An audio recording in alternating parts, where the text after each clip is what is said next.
shall promote and enhance national unity and safeguard the sovereignty of the Republic. Those are the ones that I'm interested in. And then Article 259. Article 259, that this constitution shall be interpreted in a manner that, I'm interested in A, promotes its purposes, values, and principles, and 2, if there is a conflict between different languages version of this constitution, the English language version prevails.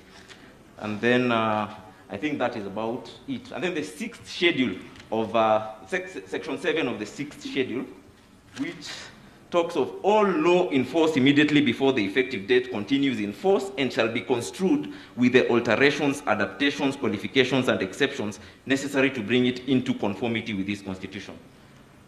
My lords, the issues that have been raised in this appeal touch, in our opinion as 254, on two main issues. That is the sovereignty, the concept of sovereignty, and the concept of supremacy of the Constitution as a law. And I'll talk about sovereignty, although I'll refer you to page 2463 of volume 6 of the Record of Appeal, the Attorney General's Record of Appeal, volume 6, page 2463, where our submissions at the lower court, at the High Court, on sovereignty were, so that I don't have to talk much about it, and that the Constitution requires that, or has provided, that the people are the owners of sovereignty and that they can exercise it directly or indirectly, so that there are two exercises of sovereignty. One is direct and another is a delegated exercise. Not a delegated power, but a delegated exercise of sovereign authority. And the Constitution has also created the aspect of delegated power. Sovereign power, once delegated, is no longer sovereign. It is delegated power, and it is inherently limited by the Constitution, in the sense that by the nature of delegated power and the principles of delegation of power, even contained in Article 94, where we get glimpses of how delegated authority works, delegated power is inherently limited and has to be limited. So we have those two versions. There are different manifestations of sovereign power and different different capacities of sovereign power. The fact that the people exercise sovereign power directly, what are the ways in which they exercise sovereign power directly under our Constitution? They may exercise it through voting. That is, when you go to vote, no one can ask you to vote a certain way, or no one can question your vote, because it's sovereign power, but it's exercised at an individual level. But that is a separate capacity. For instance, when we are electing the president, for instance, the sovereign power necessary for electing the presidency is not just your individual capacity of sovereignty, but a different capacity. And I think that's a distinction we need to make. I view sovereignty as, for those who are Christians, as something sort of like the Trinity, where you have God the Father, the Son, and the Holy Spirit. They are all sovereign, but then they have different capacities of sovereignty. And that's how we need to view sovereignty. And it may answer the question of who are the people. That the people is you and me, but the people is also the people collectively. And I'll explain as we go on. Supremacy of the Constitution as a law, and what I want to demonstrate on this one is that there is an inherent non-absoluteness of any law where there is a supreme law. Such that when you have a supreme law, any other law cannot be deemed to be absolutely binding. It will only be binding to the extent that it is consistent with the supreme law. And that's the same for sovereignty, that as long as you have a sovereign, anything else below that will never have an absolute bond. I'll take 10 minutes to talk about the cross-appeal issues, and they will relate to this. And the cross-appeal issues that we had were that, number one, we wanted the Superior Court to declare that certain proposed amendments were unlawful because they were not consistent with provisions of the Constitution. And here I want to make a distinction between a proposal to amend the Constitution, as was in this case, and an amendment under the amendment process itself. That the task forces had initially proposed to amend the Constitution. These were proposals. And proposals, because they are coming from the executive, which can only exercise authority that is delegated and as authorized by the Constitution, are subject to all the other limitations of all executive authority. That includes Article 47, they must give reasons, the reasons must be rational, they must be justified, and they must, the proposal must be necessary. And we try to persuade the court using Article 10 of the Constitution, the rule of law, accountability and transparency, and Article 47. We presented a document labeled CE5, and we'll find the documents from page 2422 to 2447,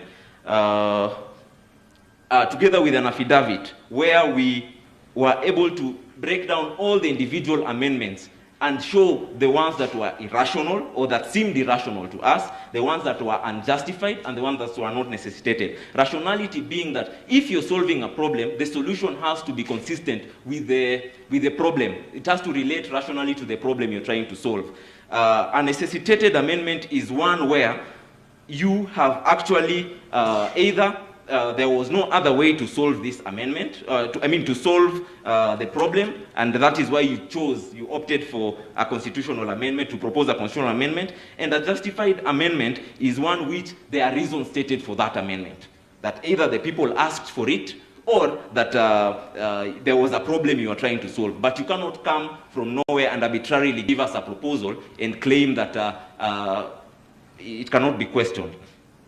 Having demonstrated that, we wished that the Superior Court state that some of the provisions in the proposal, some of the proposals by the task force were irrational and not necessitated and unjustified, and therefore should be scraped off, or that the Attorney General be directed to review and have only those that meet the edicts to go through. And a specific example that I would want to give is an amendment on IEBC. That is found in the page 2457 of volume 6.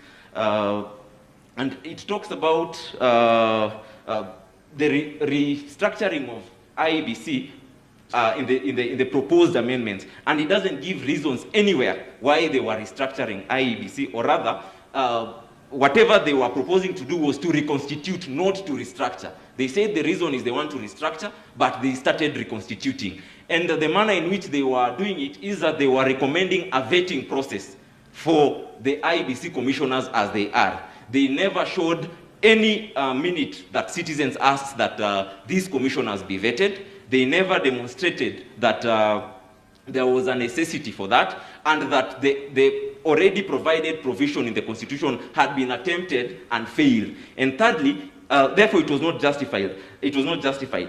And it is thinkable that the proposal was actually a bill of attainder, in the sense that it was really targeting these IEBC commissioners, because this was a cut and dry kind of exercise, that it will only apply to these particular ones, and after that, the other provisions of the current constitutions will go on. And we thought that that was irrational and needed to be justified.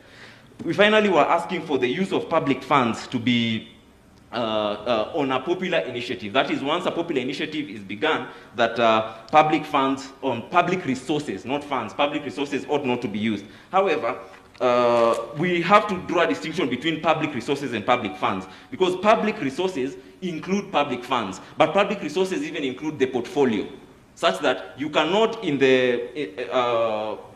you cannot claim to be, rather, public resources include public funds, but public resources include the portfolio and include the bureaucratic machinery. And we were asking the court to declare that in a move to amend the Constitution by a popular initiative, public resources may not be used, including the public platform and whatnot. We demonstrated through a letter from the PS of Sports directing that signatures be collected, and that letter is found in volume 6, page 2444, directing that the junior staff facilitate the collection of signatures in support of the amendment, and that is use of public resources. It may not be use of public funds or public finances, but it is use of public resources, and that is not proper.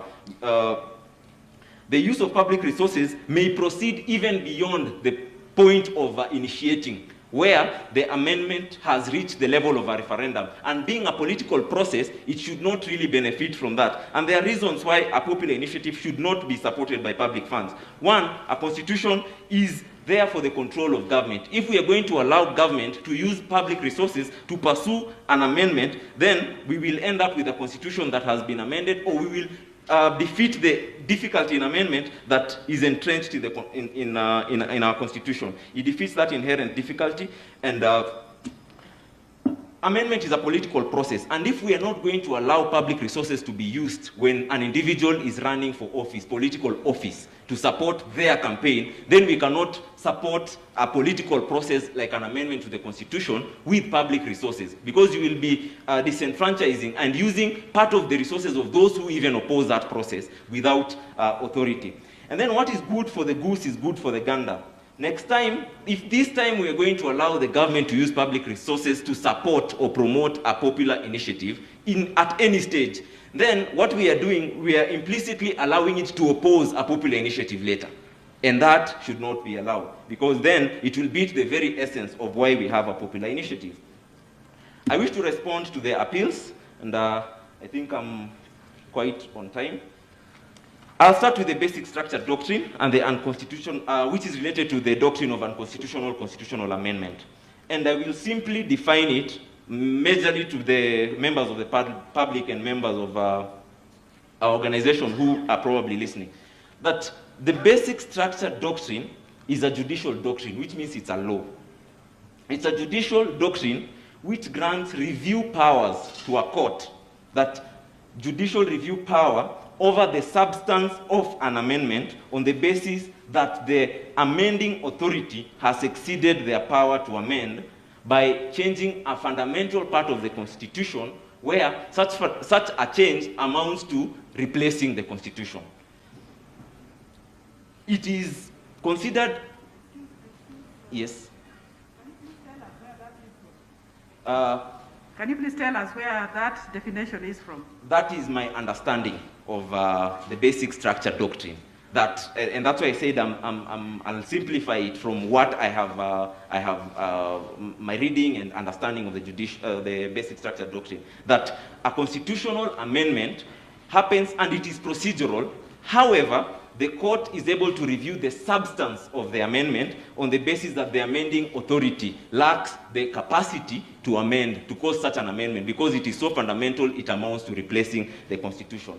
Now, I put the substance, that is, it's a substantive review, in quotes, because I do not believe it's a substantive review, as the appellants have argued.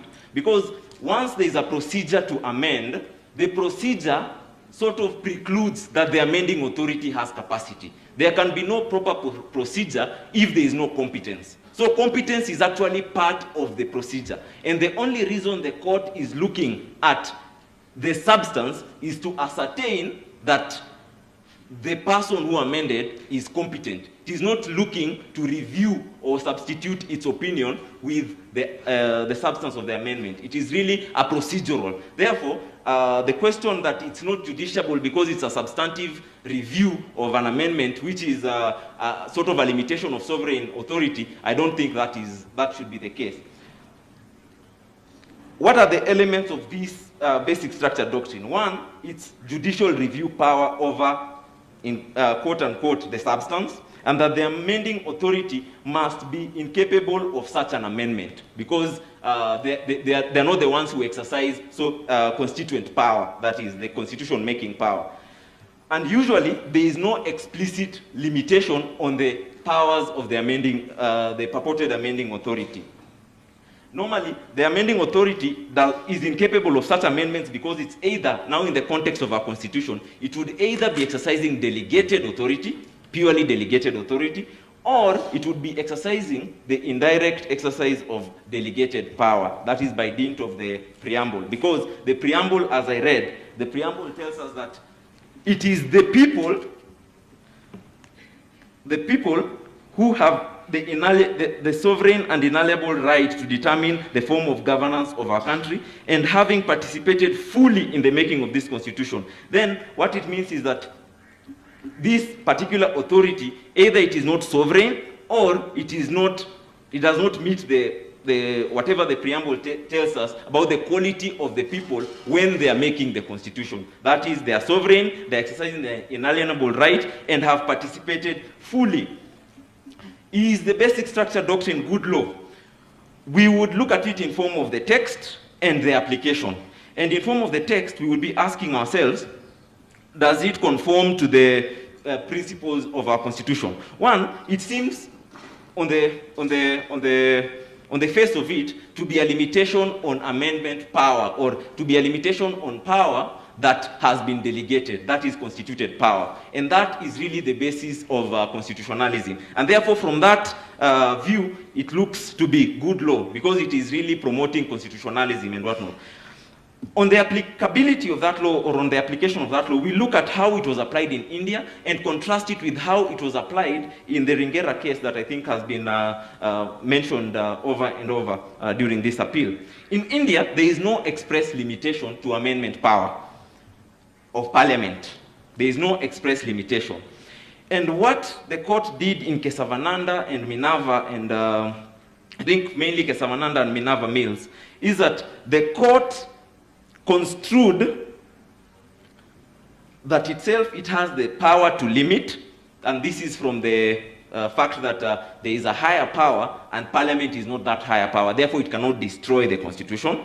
And further, it defined the limitation. That is, it defined what amounts to the basic structure, because it is not defined in the Indian Constitution. What this ended up doing, it created an inconsistency. And you'll find even from the ruling, the judges themselves could not agree on what amounts to the basic structure. Even in Minerva Mills, when they had a similar matter, they still could not agree on what amounts to the basic structure. This created an inconsistency.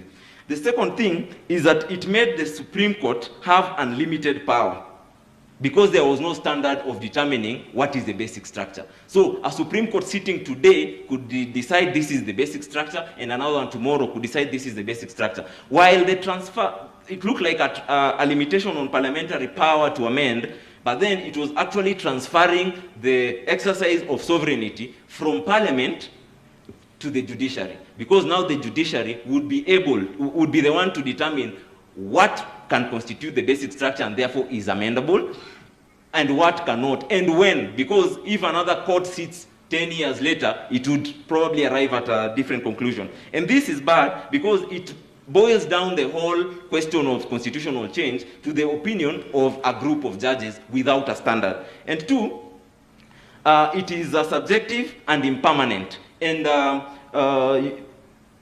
you can imagine an amendment passing today and a similar amendment 5 years later being questioned in court and failing. And that would mean that we would essentially be questioning the legitimacy of that previous amendment and whatnot. Therefore, to the extent that it created, it was making the court to become supreme, because nobody could define, and only the court could define what the basic structure is, it was actually, it would actually be deemed to be not promoting constitutionalism, because it is just a transfer of power merely from Parliament to the courts.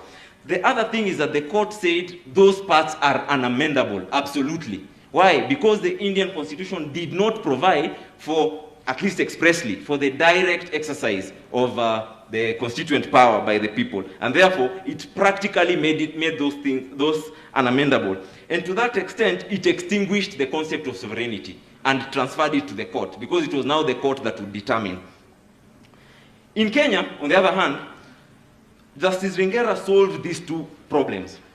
And this is how Justice Ringera solved it. By providing for a referendum. By providing for a referendum, what the court was doing is it was limiting Parliament's power, but limiting its own power too, such that it was extinguishing the aspect of unamendability by recognizing that there is a sovereign, and the sovereign can determine whether such things could be amended or not amended. And that is consistent with constitutionalism, that there is no delegated power that will have absolute power.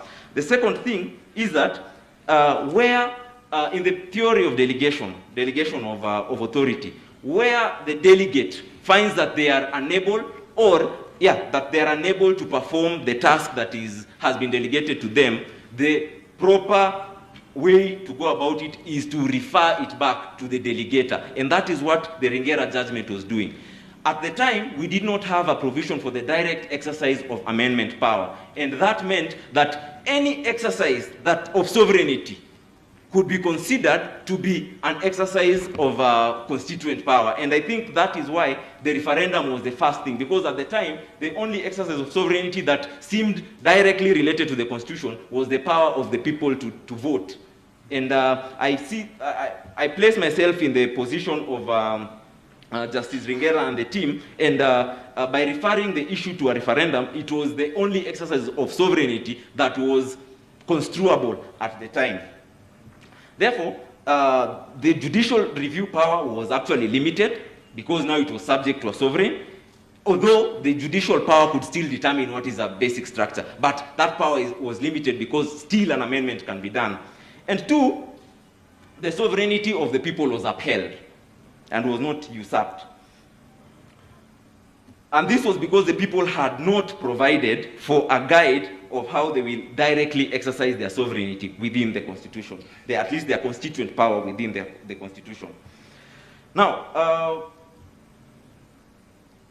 the people in and this was happening, the context where this was happening was when we were trying to review the Constitution, and up to the time when we got to the 2010 Constitution, this was very much alive in the framers of the Constitution, and therefore they could see the challenges that the basic structure as applied elsewhere had brought, and they could see the challenges that Justice Ringera team had in providing for whatever it had to provide. And therefore, while framing our Constitution, Kenyans decided that they are going to define the basic structure, and they did so in Article 255. And from our submissions, you will see that I used the example of Article 10 to show that these things that comprise the basic structure in Article 255 have certain characteristics in them. And I agree with the advocate, Ian, who said that they are foundational, that you look at the Constitution and it's almost like they are there even before the Constitution.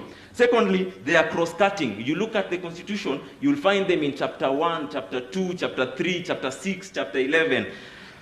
And thirdly, they are universal. The things in 255, you'll find them in multiple other constitutions. The 2010 Constitution recognized the challenges of the basic structure doctrine as applied and tried to solve them. Does it apply in Kenya?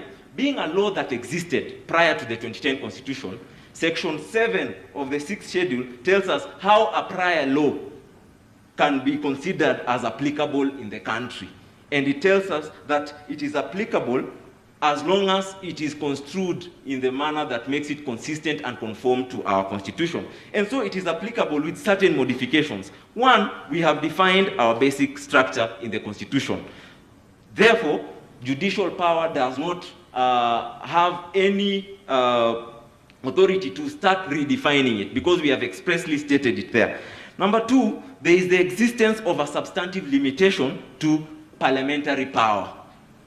That is different from how it has traditionally been applied. Third, the constitutional supremacy is a limitation to judicial power. That while in India or while prior it could be applied that the judicial power could overlook the supremacy of the Constitution and declare and even attempt to adjudicate a power outside of the Constitution has declared that it is supreme. Therefore, you are not able to adjudicate over a power above the Constitution, and the court's eyes are limited to the supremacy of the Constitution.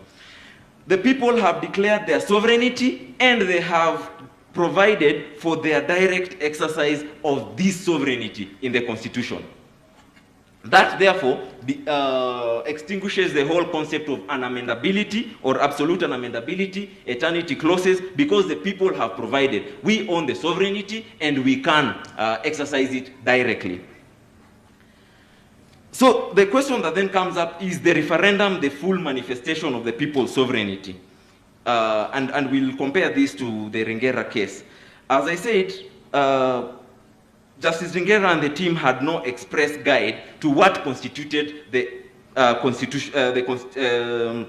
constitutional sovereignty, or what constituted the sovereignty, and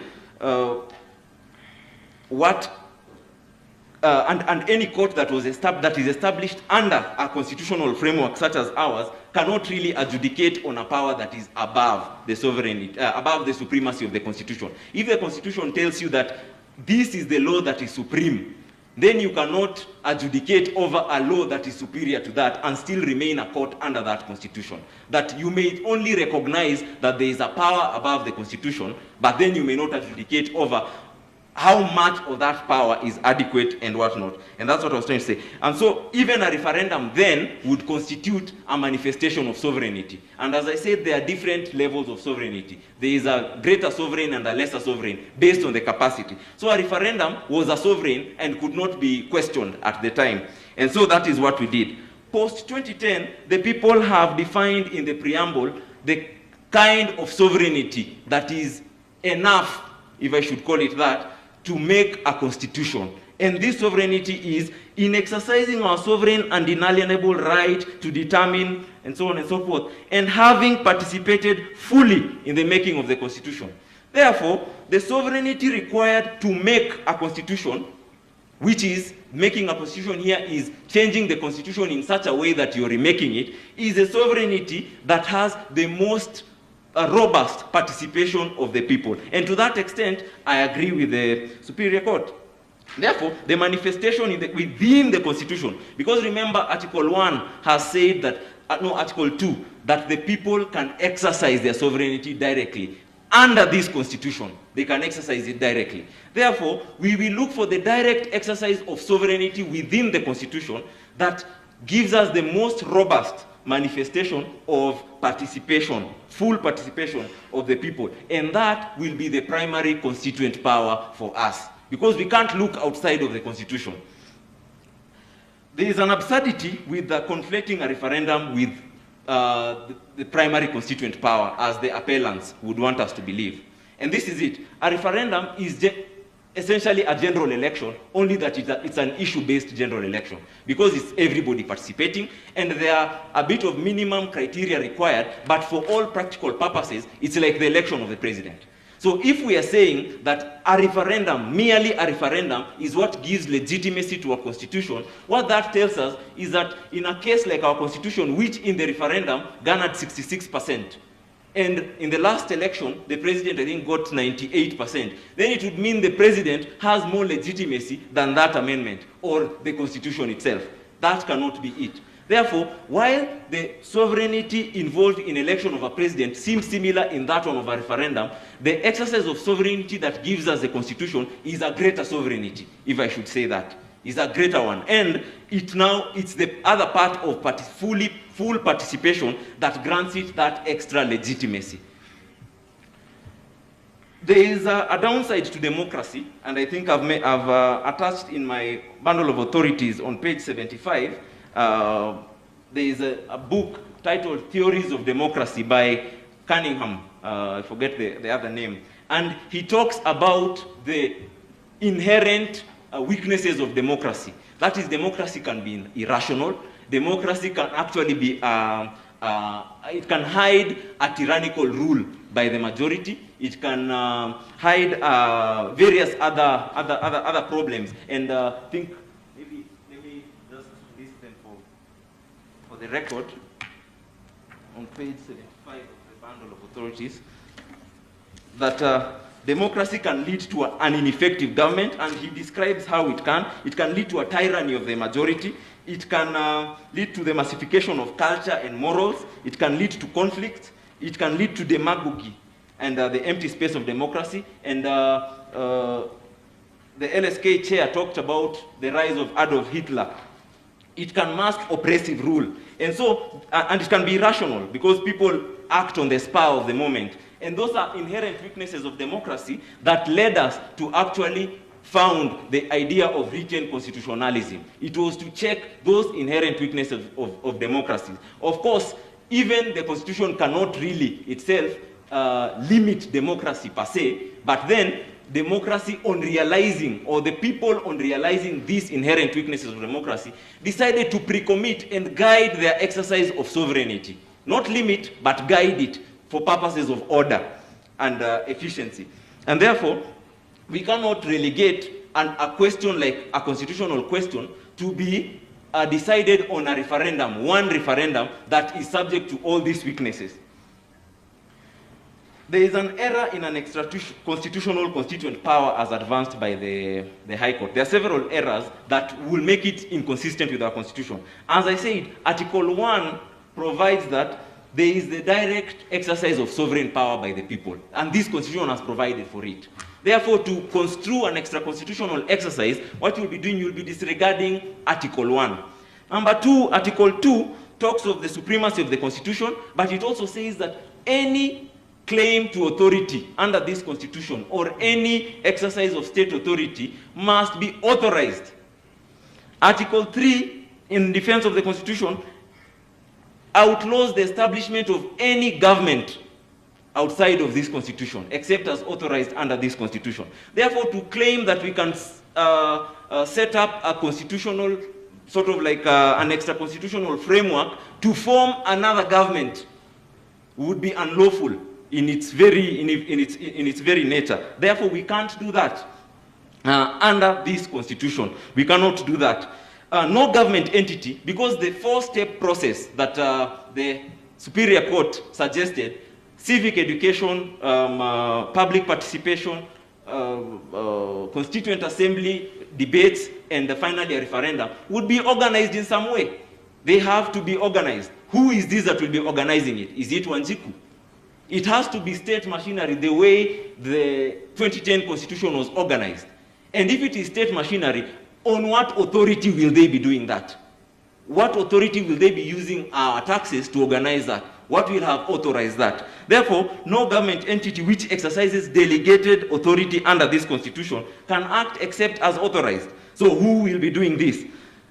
Our courts are established within the context of this Constitution. They cannot adjudicate over an extra-constitutional exercise of sovereignty. What will be the standard through which the court will, if at all, through which a court will adjudicate over disputes relating to that exercise of sovereignty?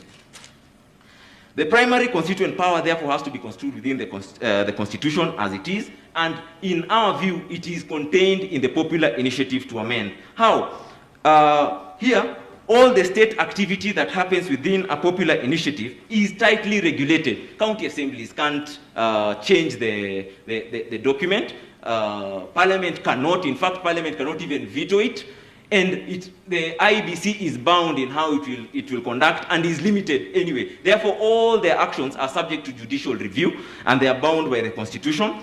And the Constitution itself has provided for how these county assemblies will exercise their power as and still provided for public participation within it. The collection of 1 million signatures suggests an unenforceable but yet mandatory sort of like civic education, because you have to get 1 million registered voters to endorse that I have read, I have understood, and I support. And that will be verified by an independent body. That tells you that by the time you're getting 1 million registered voters as a Wanjiku or as a citizen and not the state, you will have really mandatorily had to go and spread the good message of the new Constitution. Only the people can suggest a fundamental change to the delegating tool. That is, by a popular initiative, the government cannot be involved. Only the people. Therefore, it's a people process. The people themselves suggest. It goes for purposes of the Constituent Assembly. It may go to the county assemblies. And indeed, in France, their constitution was established by a Constituent Assembly, which served for the rest of the term as the National Assembly. Same to the South African story and many other places where a Constituent Assembly is the one, it's elected, and it's the one that, even in India, that acts as the National Assembly. Therefore, these people are already elected, and we have already provided the mechanism through which they can act as a Constituent Assembly. The National Assembly is another Constituent Assembly with mandatory provisions in Article 118 for public participation. And then finally, we have a referendum. There is no other direct exercise of sovereign power within our Constitution that has this much participation of the people, where the people initiate and the people approve. Therefore, for all intents and purposes, this is what should be construed as the primary constituent power. But primary constituent power can also be exercised outside the Constitution. It's not mandatory that it has to be outside the Constitution. It is not bound by the Constitution, but it can still be exercised within the Constitution. And I think that is the one that our courts and any state organ has authority to adjudicate over. The use of Article 255 on parliamentary initiative, that's what you may ask. The parliamentary initiative also employs Article 255. What then is the remit of that? The remit of that is that there can be a change to the basic structure and there can be a change of the basic structure. A change to the basic structure can be done by Parliament, but then they have to seek approval from the people in a referendum. A change of the basic structure, which now amounts to remaking the Constitution, has to go through the whole process of the popular initiative. Okay, I'll go to the remit of a popular initiative, and in the interest of time, I will, first of all, just answer a few questions. Did the President initiate the popular initiative? One, we cannot conflate proposing and initiation. Initiative, there are two in the Constitution, a parliamentary and a presidential initiative. Merely thinking about an amendment is not initiating. Merely proposing, if the President were working with the Deputy President and proposed to them, I think we need a constitutional amendment, that's not an initiative. Therefore, I do not believe that the President, for as long as he is not the one who collected 1 million signatures and took them to IEBC, and the IEBC verified, then he did not initiate a popular initiative. He made proposals for an amendment, and that's where we start. We have to distinguish the two. But then, the President can only even make those proposals as authorized. And if there is no authority even to propose, or to propose it to the people, because we find authority in how the President can propose it to Parliament, can make that proposal to Parliament, through the various opening of Parliament and the reports that he gives to Parliament. He can issue them with the report of the Building Bridges Task Force. And then a parliamentary initiative can be initiated. But there is no authority for how the President will initiate or will propose an amendment to the people. And nevertheless, was this a popular initiative? It may be considered a popular initiative, but from what has been gathered is that it was impure. It was, the whole process was proposed by the state. And a popular initiative in its definition has to be done outside of the state, independent of the state, by its definition. And you'll find that in my submissions and the authorities that I quoted in the submissions. Can it now become a popular initiative? No, it is already impure. It cannot be a popular initiative even now. The fact that it was proposed by the government. Can a state officer or president initiate a popular initiative? With authority, yes, and the only authority that can be given would be from the Constitution, not anywhere else, because the Constitution has only provided for two. But then they can, in their private capacity. I reject the idea that the President loses rights when he becomes, personal rights, when he becomes President. The President is also part of the people. And as long as he does it in his personal capacity, it's okay. He will face the same challenges as Wanjiku, as long as the state resources are not employed. Because when he does it in his private capacity, there are no state resources that will be employed. And therefore, he will have the very same difficulty that Wanjiku has. And if it's any easier for him, it's because he's already a politician and he's known, and that is a private advantage. It was not conferred by the presidency. In fact, he's president because he already had it. I want to go to the issue of IEBC and quorum, and this relates to the supremacy of the Constitution. Supremacy of a law is both the text of the law, the purpose of the law, and the meaning of the law. Gives the law supremacy. Such that when we say the Constitution is supreme, it's both its purposes and the text. It's not just the text. Such that if there is any other law that in its application conflicts with the purpose of the Constitution, then that law will be invalid to that extent. And if we only look at text, we will get it wrong. A law is its purpose, and that's why I read for us Article 260, that the Constitution cannot have intended that a fully constituted commission cannot do the work that the Constitution intended. That once it has 3 commissioners, then the purpose for which it has been formed is to do a certain thing because it's fully constituted. Especially because we never provided that Parliament comes up with further legislation on that. Therefore, the Constitution intended that a fully constituted commission can function. However, Parliament in its wisdom made a law that was textually consistent, and that's fine. For in its application, it was consistent until when a constitutional duty calls. And now, IEBC cannot perform a constitutional duty because Parliament imposed a limitation on it that the Constitution did not. Then the purpose of the Constitution will defeat the purpose of the Act. And that, for me, I submit that, one, the lack of quorum, if at all it is merely because of the legislative provision, cannot remove a constitutional imperative. On the issue of verifying an amendment, an and a is an indefinite article in English.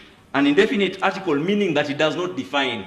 It can be one, it can be many. And an, actually, it is actually, if you check in the dictionary, Merriam-Webster dictionary, another definition of a and an when used as an indefinite article is any. And there are various places in the Constitution where the Constitution has said a, like a county assembly, a bill may be proposed in Parliament. That doesn't mean one bill. So we cannot restrict the fact that it said an amendment to mean one amendment. Two, what is the historical meaning of an amendment in Kenya? In Kenya, we have had amendments before, and they were framed as an amendment to the Constitution. And they were far-reaching, and they were accepted, and by the theory of recognition of law, they were recognized and practiced. And by the time we were writing an amendment to the Constitution may be proposed, we had that history. Our meaning of an amendment involved as far as it can go, as long as there is capacity to do that. Is an amendment the text, the issue, or the meaning? That's the third thing. If I were to, for instance, change the name of counties if I were to change the name of counties to Congress, if I were to propose such an amendment, we want to change the name of our counties to Congresses, county assemblies to Congresses, I would have to change so many parts of the Constitution. Would that constitute many amendments, or would it be one? And that is the Pandora's box that we open when we start dissecting the question of what is an amendment. I think it is an unnecessary limitation on the sovereignty of the people. And essentially because nothing stops anyone, any citizen, from starting their own amendment. Such that because there are no public resources used in the initiation, if at all there are no public resources used in the initiation, then nothing stops them from starting their own popular initiative and sorting out the things they don't want in the other initiative and putting the ones they want, and then putting it to the people. Let's not unnecessarily limit someone who is not using public resources to do this thing, to propose this amendment. I want to talk about immunity, and I would please ask that I be... No, your time is up, Mr. Taiboso. You've done very well so far. My Lord, I had already...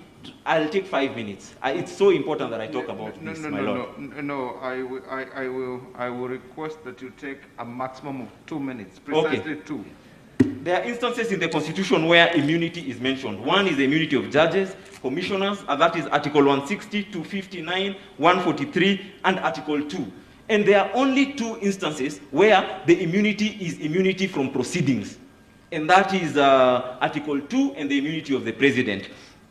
That tells you that the immunity that the president enjoys is not the functional immunity like other officials. The president enjoys more than that. He enjoys sovereign immunity. And that has been there since 1963. We never changed it in the new constitution. The only thing we added was that, one, we now protect both the person and the people in and the person and the office itself from proceedings. If we were to go with what the court said is that we would defeat the purpose of even Article 143.3, and I think you'll see that in my submission. And immunity is not impunity. There is impeachment, and at the end of the term, the president is actually liable and whatnot.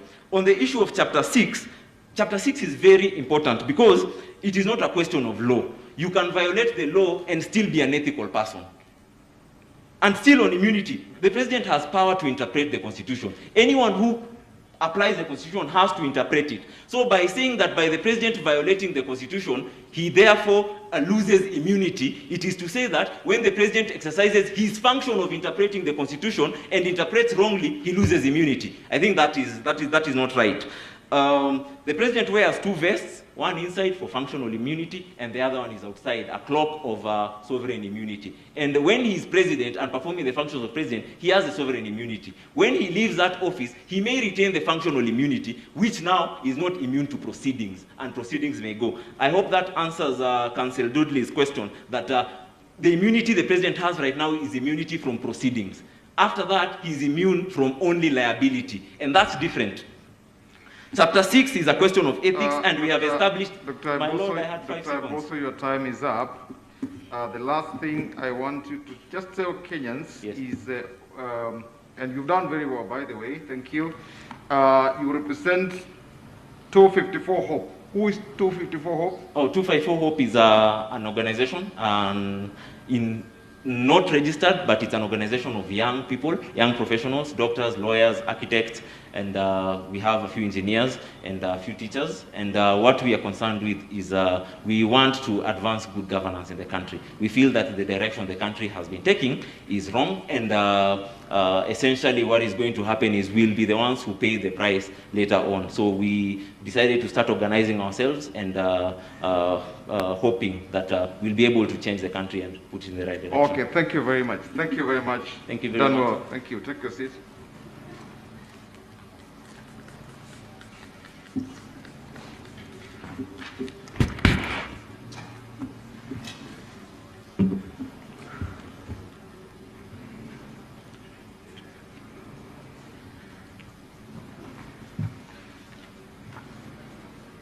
Honorable judges, my name is Isaac Alwochir, petitioner in E426 of 2020. By profession, I'm on many things, but for today's purposes, I'll call myself an arbitrator. I recognize there are several of my seniors over here, Chartered Arbitrator Kamau Karori, Chartered Arbitrator Gideon Muigai, fellow Gatembu sitting on the bench, Eunice Lumalas, and a few others. So for today's purposes, I'll just use that. I'm going last amongst the respondents, so I'll try and make it my duty to try and also summarize some of the issues that we've covered. Because of the time constraints, my 45 minutes, I don't think I'll have time to go through my entire presentation. That's why I'm just using a summarized approach. Where points need to be highlighted, some issues need to be explained, I can insert some explanations or questions you've asked that haven't been fully answered. I'll try and insert them into those kind of slots. But I'll use the summary approach to guide me in the presentation. At the end of these proceedings, you'll come out with a judgment. In this judgment, I am looking to see some things in this judgment. And these are the things that I'm looking to see. Your findings, your holdings, which will determine the direction this country takes. The first thing I'm looking for is an affirmation that the Steering Committee on the Implementation of the Building Bridges to a United Kenya Task Force report was an unconstitutional and unlawful entity on account of having a constitutional change mandate that is reserved only to Parliament among publicly funded bodies pursuant to Article 94, Clause 3 and Article 256 of the Constitution. And I can even add Article 2, Clause 2 that Dr. Bosso has just mentioned over here. And also, that steering committee was established in contravention of the mandatory provisions of Article 132, Clause 4A of the Constitution that requires the prior recommendation of the Public Service Commission before you establish such a body and appoint people to such a body. On these two grounds alone, everything that came out of the steering committee is unconstitutional, null, void, invalid. Sorry, you said 132A? 132 Clause 4A.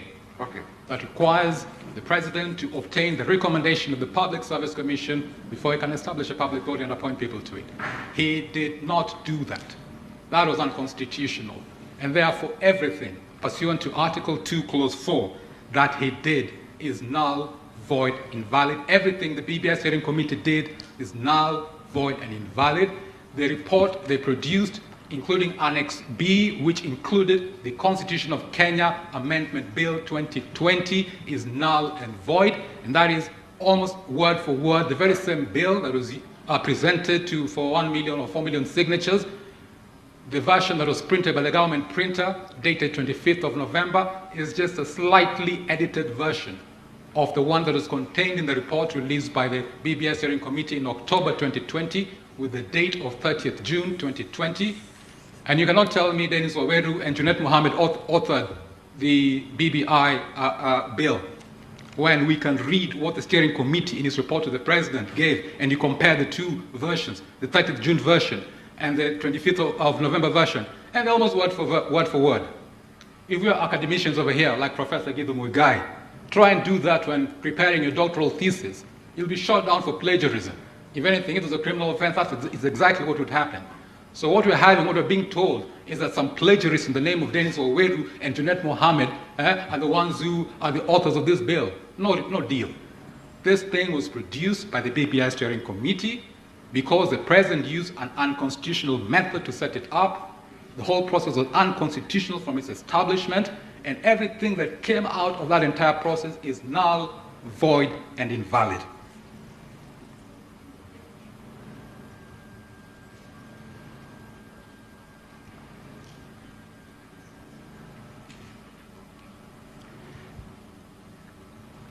There's another reason that we also need to address based on the submissions by the appellants. They have tried to urge this court, don't look at issues prior to the collection of the 1 million signatures. Don't look at the establishment of the BBI Steering Committee in 3rd of January 2020, where the entire process starts with the unconstitutional purpose of that committee. Start looking at it from when Junet and Waweru came with the 1 million signatures to IEBC. I know that is wrong. I think it's been covered here by severally. We're dealing with a process, not an event. Nevertheless, I can oblige them by looking at Article 251, clauses 1, 2, 3, and 4. 1, 2, 3, and 10, which talks about an issue that has come here a few times. Are we dealing with a single amendment, or are we dealing with multiple amendments? And even Dr. Bosa has tried to weigh in a little bit on that. To me, it's very clear. It talks about amendment in the singular, not in the plural. And yesterday's presentation by Counsel Esther Angawa showed the consistency between Article 257 and the referendum provisions in the Elections Act, where there's provision for singular or multiple amendments, etc. There are two distinct issues. But the trump card comes from Article 256. I think that one is one worth referring to because it's going to clarify a lot of issues that we've been dealing with over here.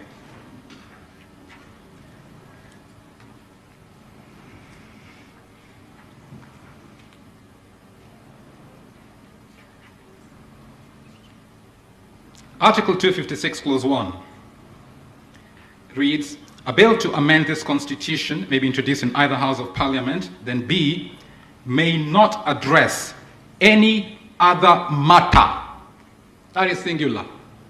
Whether they want to deal with amendments or whatever, and it's not being a different article, that's neither here nor there. These are different phraseologies driving home the same point. It cannot deal with any other matter. It's dealing with a single matter. And if anybody thought the Constitution was confused about singular or multiple amendments, continue with the phrase, apart from consequential amendments, plural, to legislation. The only thing that can be appended to a singular amendment in a constitutional amendment bill is putting in subsidiary laws in the form of legislation that speak to the same issue, but not multiple issue amendments. And on that basis, this Constitution of Kenya Amendment Bill 2020 is dead on arrival. It has over 73 full amendments proposals. The moment it came to IEBC, if IEBC was using this yardstick, Chapter 16, for verification purposes, it would have told Junet and Dennis, you've given us a bill that has 74 amendments, we can only deal with the bill with one amendment. If you want to bring 74 different amendments, go and get 74 lots of 1 million signatures out there in the country. Come here with over 74 million signatures. None of them did that. That is what we have here. I know we've spoken about both sides talking about the onerous nature of amending this constitution, but that is it. If you want to amend it, not replace it, amend it, one issue at a time, one matter at a time. Anything outside that matter is not to be considered. So therefore, the BBI bill is dead on arrival. In fact, we're wasting a lot of time here dealing with something that is a fake document. It's a legal phantom, a constitutional charade. And that is what the real two principles, Appellant Uhuru and Appellant Raila, have foisted on this nation, spending huge amounts of public funds, huge amount of national resources in our psyche, but giving us a fake document. It cannot pass the legal muster. Over 1 million people were signing their signatures, their names, to a fake document that had absolutely no value in the law of Kenya. And that is basically what has happened. And that is why some of us who are very unhappy with such fake things happening in this country had to come out from wherever we are. For me, I've come from Rongo. I was very busy doing my quiet issues of farming and maybe a small arbitration here and there.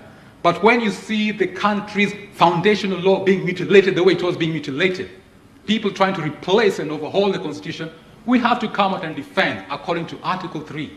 There's an obligation on each and every single one of us to defend, respect, and uphold this Constitution. And that is exactly what we're doing. And I commend 254 Hope and Dr. Boso for also taking that role, coming in on our own. We're not paid by some whoever. We're just Kenyans who love this country. And we want to defend this country from the sharks who want to mutilate it. And that is why we are here. I'll proceed with my presentation. So therefore, the one thing, it should be very clear, we do not have a popular initiative. Popular initiative is defined in Articles 255, 1 and 2. It is either a draft bill or a general suggestion that is supported by at least 1 million registered voters. What we have here is a bill with multiple amendments, but according to the Chapter 16, that bill should have only one amendment. So it doesn't pass that particular test, so we do not have a popular initiative put before the nation over here. We're wasting time talking about something that doesn't even exist. So it is for this court to strike out this particular issue, and it be a lesson to anybody thinking of bringing an amendment in the future to this Constitution, not to waste anybody's time. It's time for this court to assert its independence and assert its authority, which we, the people, delegated to you. We're basically asking you to do your job.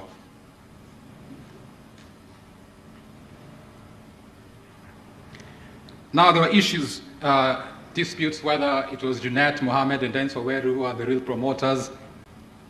I will suggest that Junet and Dennis actually fit into the definition of a promoter. Because if you look at, I think, Article 257.4, whoever presents the bill and the signatures to IEBC is termed as a promoter.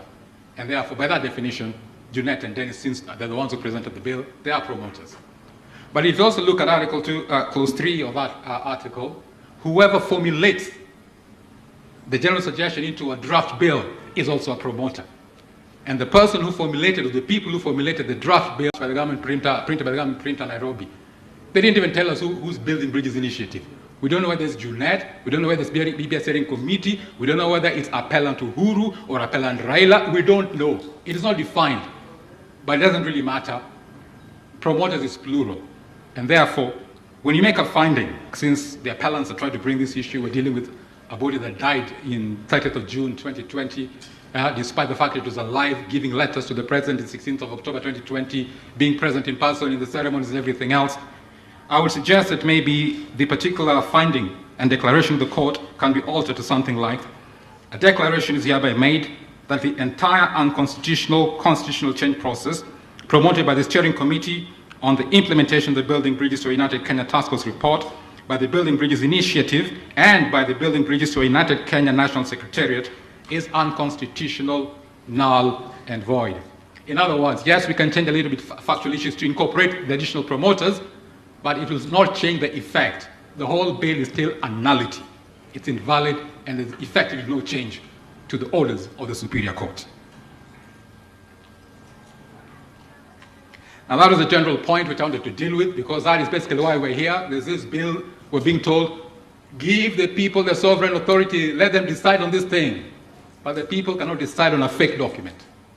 Let them bring a proper document, and the people can decide on that proper document, but not on fakes, no. I will now turn now to deal with the Kenyatta appeal. They basically came here with a partial appeal, basically attacking my petition in the Superior Court. So therefore, let me turn my attention to addressing the issues that they dealt with, the issues that they raised. The first primary issue that they've raised is that appellant Kenyatta was not served. Amongst my bundle of documents is a supplementary record of appeal dated 8th of June a very tiny document, which basically is the affidavit of service dated 16th of January 2020, received by the court, date stamped 18th of January 2020, enclosing the email that were used for serving the president and the other parties. It wasn't just him alone. Other parties were also served. The other parties received everything. There was no email bouncing, email returning. The email address doesn't work. And I didn't stop there. In the e-filing judiciary system, there's also a provision when you're lodging documents to request for service by the court. I also requested for that service by the court and paid for it.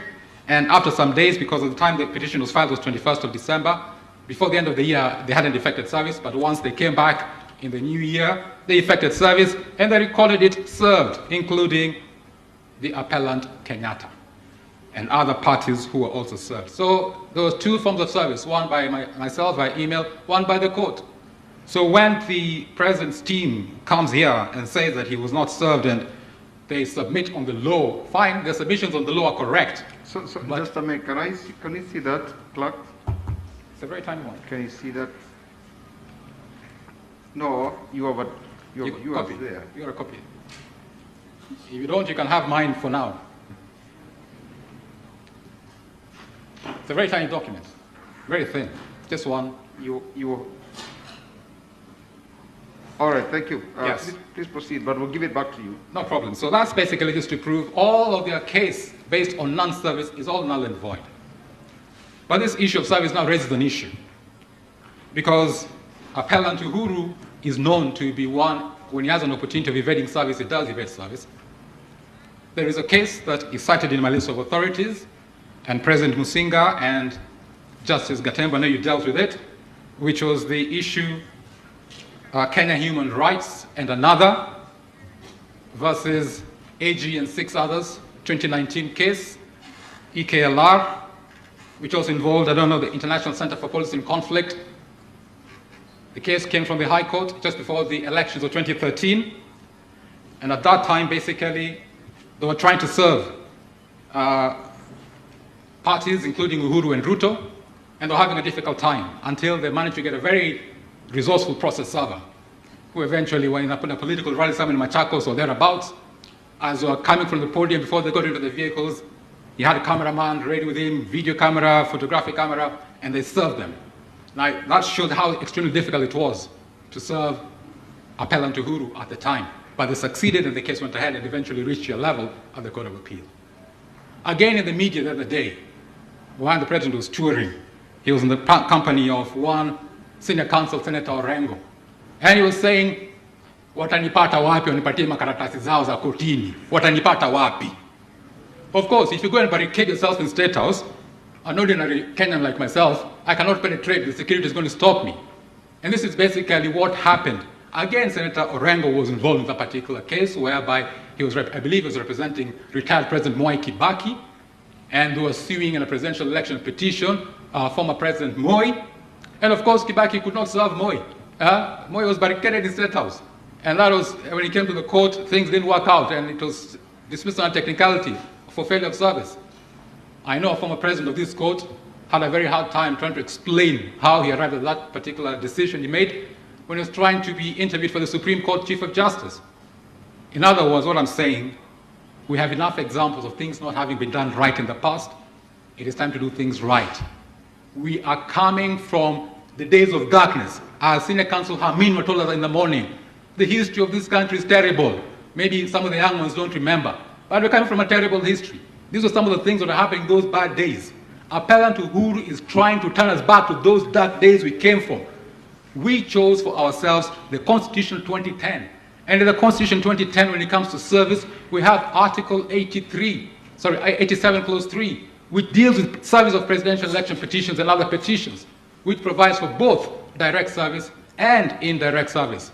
Indirect can be by adverts in a national newspaper. And that was basically to deal with the mischief of presidents barricading themselves in State House so that you could not serve them. And that is how we, the people of Kenya, decided to deal with that.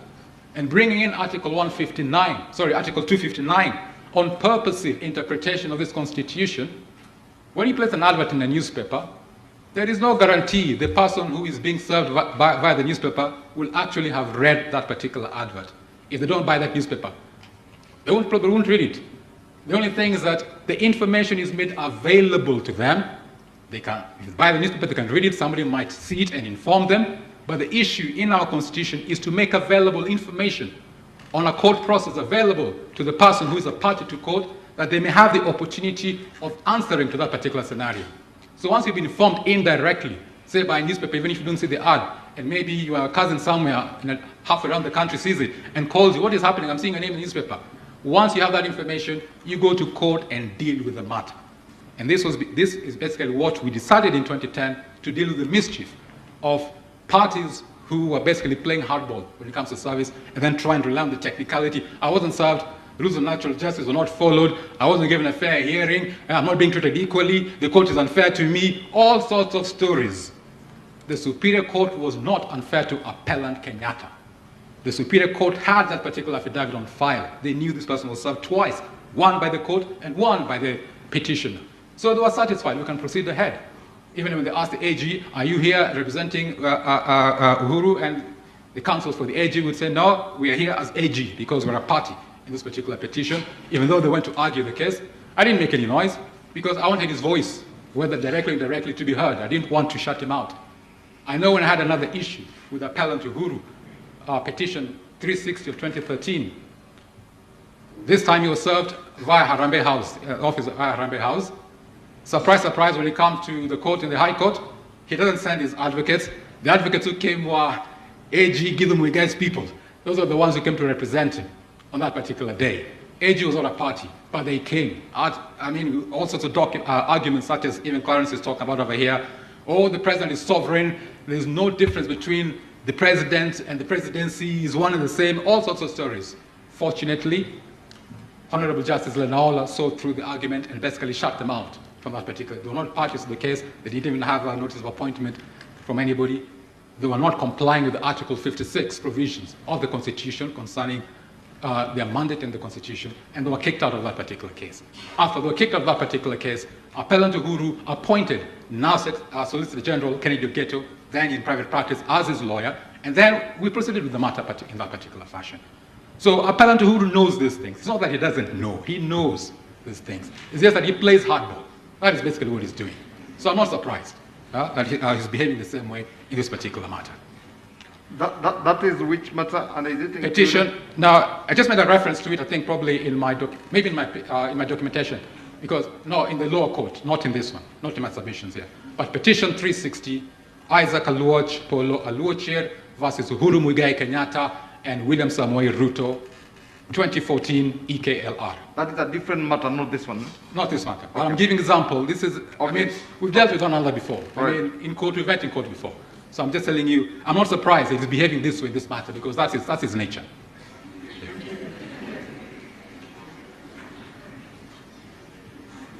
So any issue by the appellant Uhuru that I abandoned my petition because I didn't serve him, all null and void. He was served. I didn't abandon my petition. I prosecuted to the very end and got the orders against him.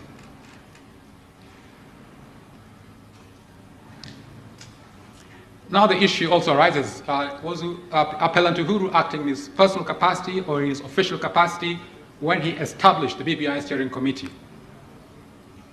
He said in the Gazette notice that he was acting in his official capacity, signing it as President and Commander-in-Chief of the Kenya Defense Forces. But what he was doing was not part of his mandate as President of Kenya. There is no authority granted by the Constitution for the President to establish an organization or an entity that deals with constitutional change. That is the mandate of Parliament. He was acting beyond his jurisdiction. He did not have jurisdiction, devoid of his jurisdiction. Consequently, he was not performing official presidential functions. He was performing his own private business, the business of trying to change or overhaul the Constitution of Kenya without authority from the Constitution. Therefore, he was not acting in his official capacity. Despite purporting to do so, he was acting in his own personal or private capacity. And that is why I sued him in his private capacity. That's why I sued Uhuru Muigai Kenyatta, not President of the Republic of Kenya.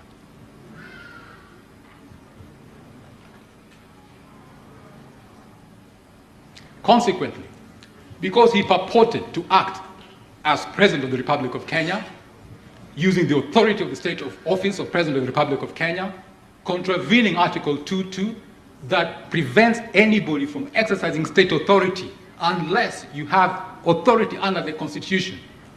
He was basically abusing his office. And that abuse of office is a contravention of Chapter 6, Article 73, Clause 1A, Roman 1. And that is why I sought that particular declaration against him.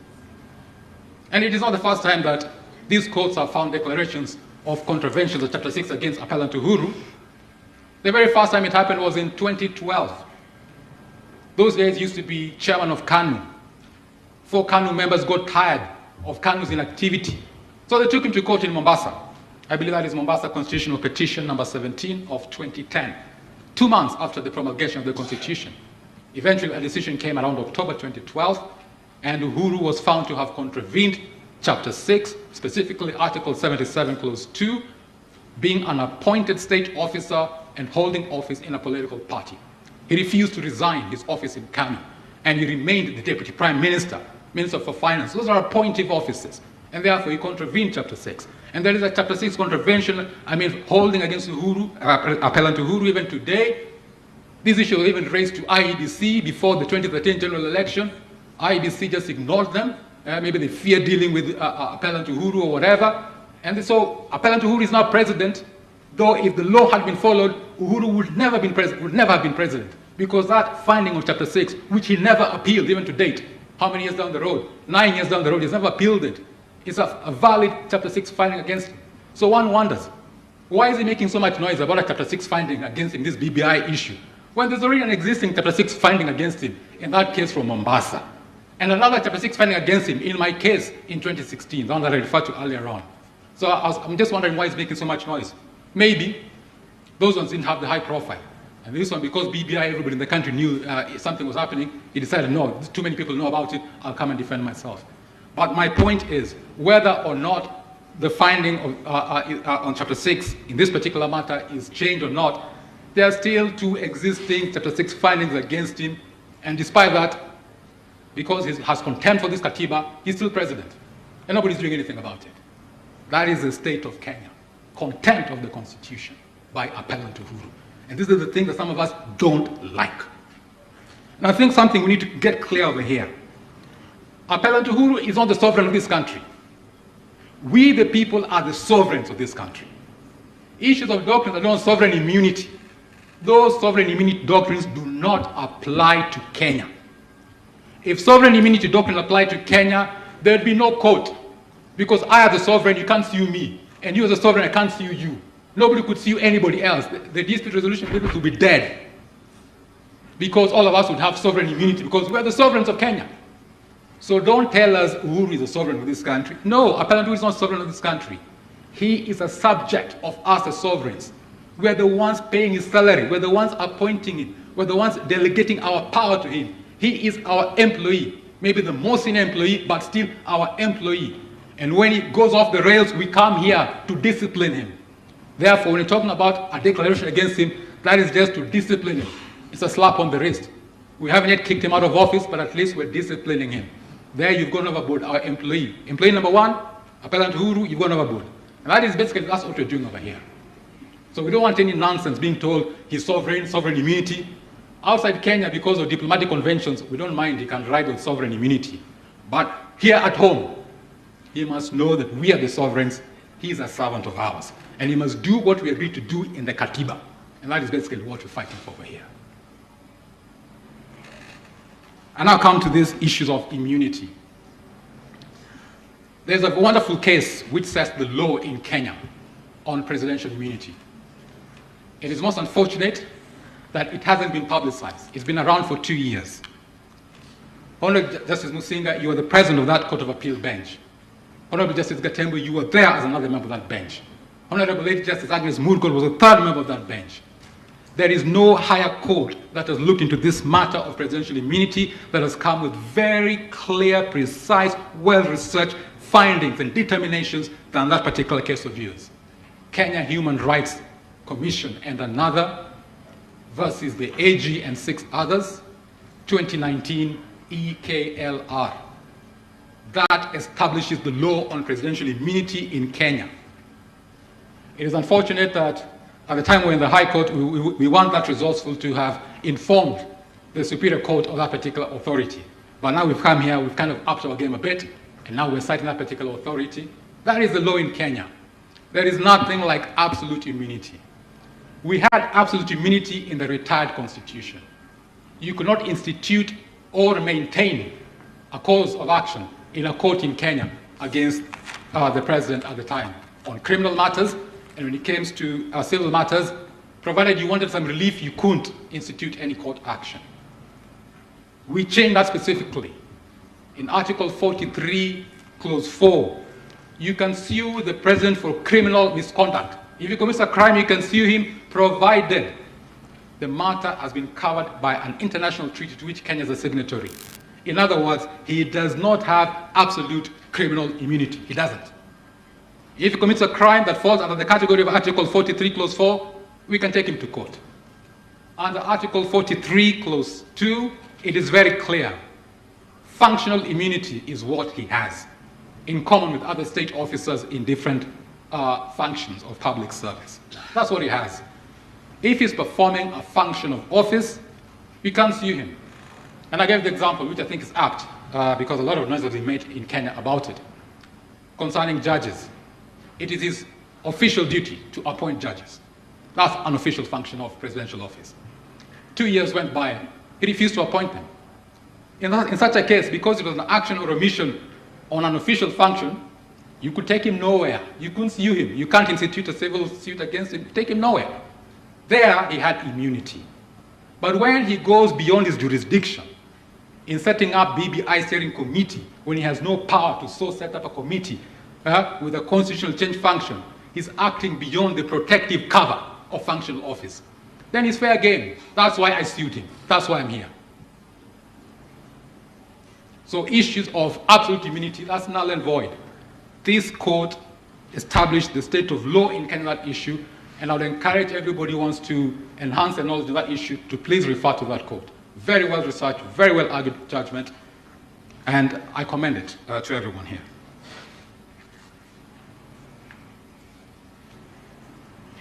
Another issue that has come up, we've been told a lot of stories that, oh, we're treating Appellant Uhuru very unfairly, we're infringing upon his political rights under Article 38, his equality rights under Article 27, his freedom of expression rights under Article 23, by trying to place restrictions on him while he's president. He's also a human being. He has human rights just like everybody else has human rights and fundamental freedoms under the Bill of Rights. I raised the issue of Article 24, limitations on those human rights. And of course, the senior counsel on the other side latched on it very quickly. That particular provision says those rights can be limited by national legislation. But I'm not referring to limitations by the national legislation. I'm referring to limitation by the Constitution itself in the form of Chapter 6. You're all state officers. You're not allowed to have a bank account in a foreign country unless you get specific approval from ESCC. That's a limitation on your freedom. Where to possess your property. It's a limitation. It's applicable to all state officers. If you're an appointed state officer, you're not allowed to become an official of a political party. Article 77, Clause 2. That's a limitation on your rights. A limitation on your Article 38 political rights. When you agreed to become a state officer, you knew those were the limitations on your rights that were imposed by working in that particular office. You made a conscious decision, a conscious choice. I agree to limit my rights in these particular areas so that I can serve the people of Kenya in this particular state office. That is exactly what Uhuru did. Appellant Uhuru, when he agreed to serve in presidential office as president, some of his rights that he has, common with everybody else, he agreed to have them limited by the provisions of Chapter 6. And therefore, his people shouldn't come here and tell us, we're infringing on his rights. We're infringing on nobody's rights. It was his own choice, a conscious decision. And he took the oath to uphold, obey, respect, safeguard, protect this Constitution. Yet when it comes down to the reality, he doesn't want to live it. In fact, it's very sad to say this, but our president is not the best example when it comes to constitutional compliance. He's a very sad tale. And it's also very sad that our parliament, which has some authority in disciplining him, actually doesn't bother to discipline him. But that's just the reality of the situation we have over here. And therefore, we are forced, some of us who are private citizens, to come and try and defend the Constitution. Yet we have parliamentarians who are paying hefty salaries every month who are supposed to be doing such a job, but they're not doing that job. That's the sad state of Kenya today.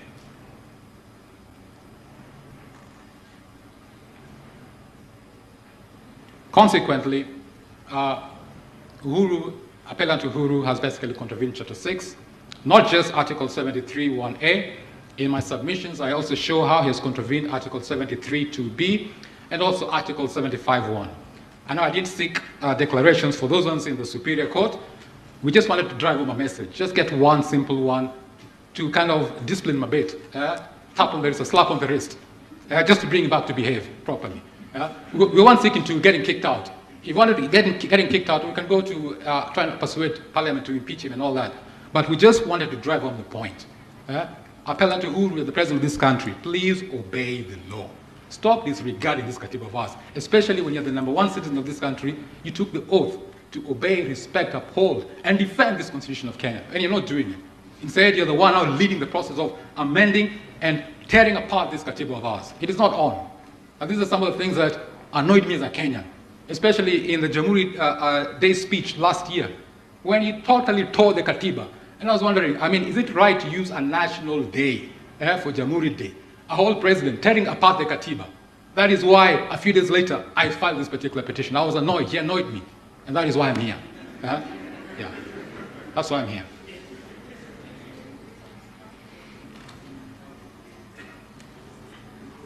We've also been told a story. When Appellant Uhuru was setting up the BBI thing, he was pursuing national unity. We've got the provision of Article 131, Clause 2C, where he has a duty, official duty to pursue national unity. Yes, I accept that. In fact, I encourage him to do that. In fact, I was very happy when he reached a deal with Appellant Raila to end the electoral violence, because this process basically began from post-election violence that we're now basically playing out over here. That's where it actually started.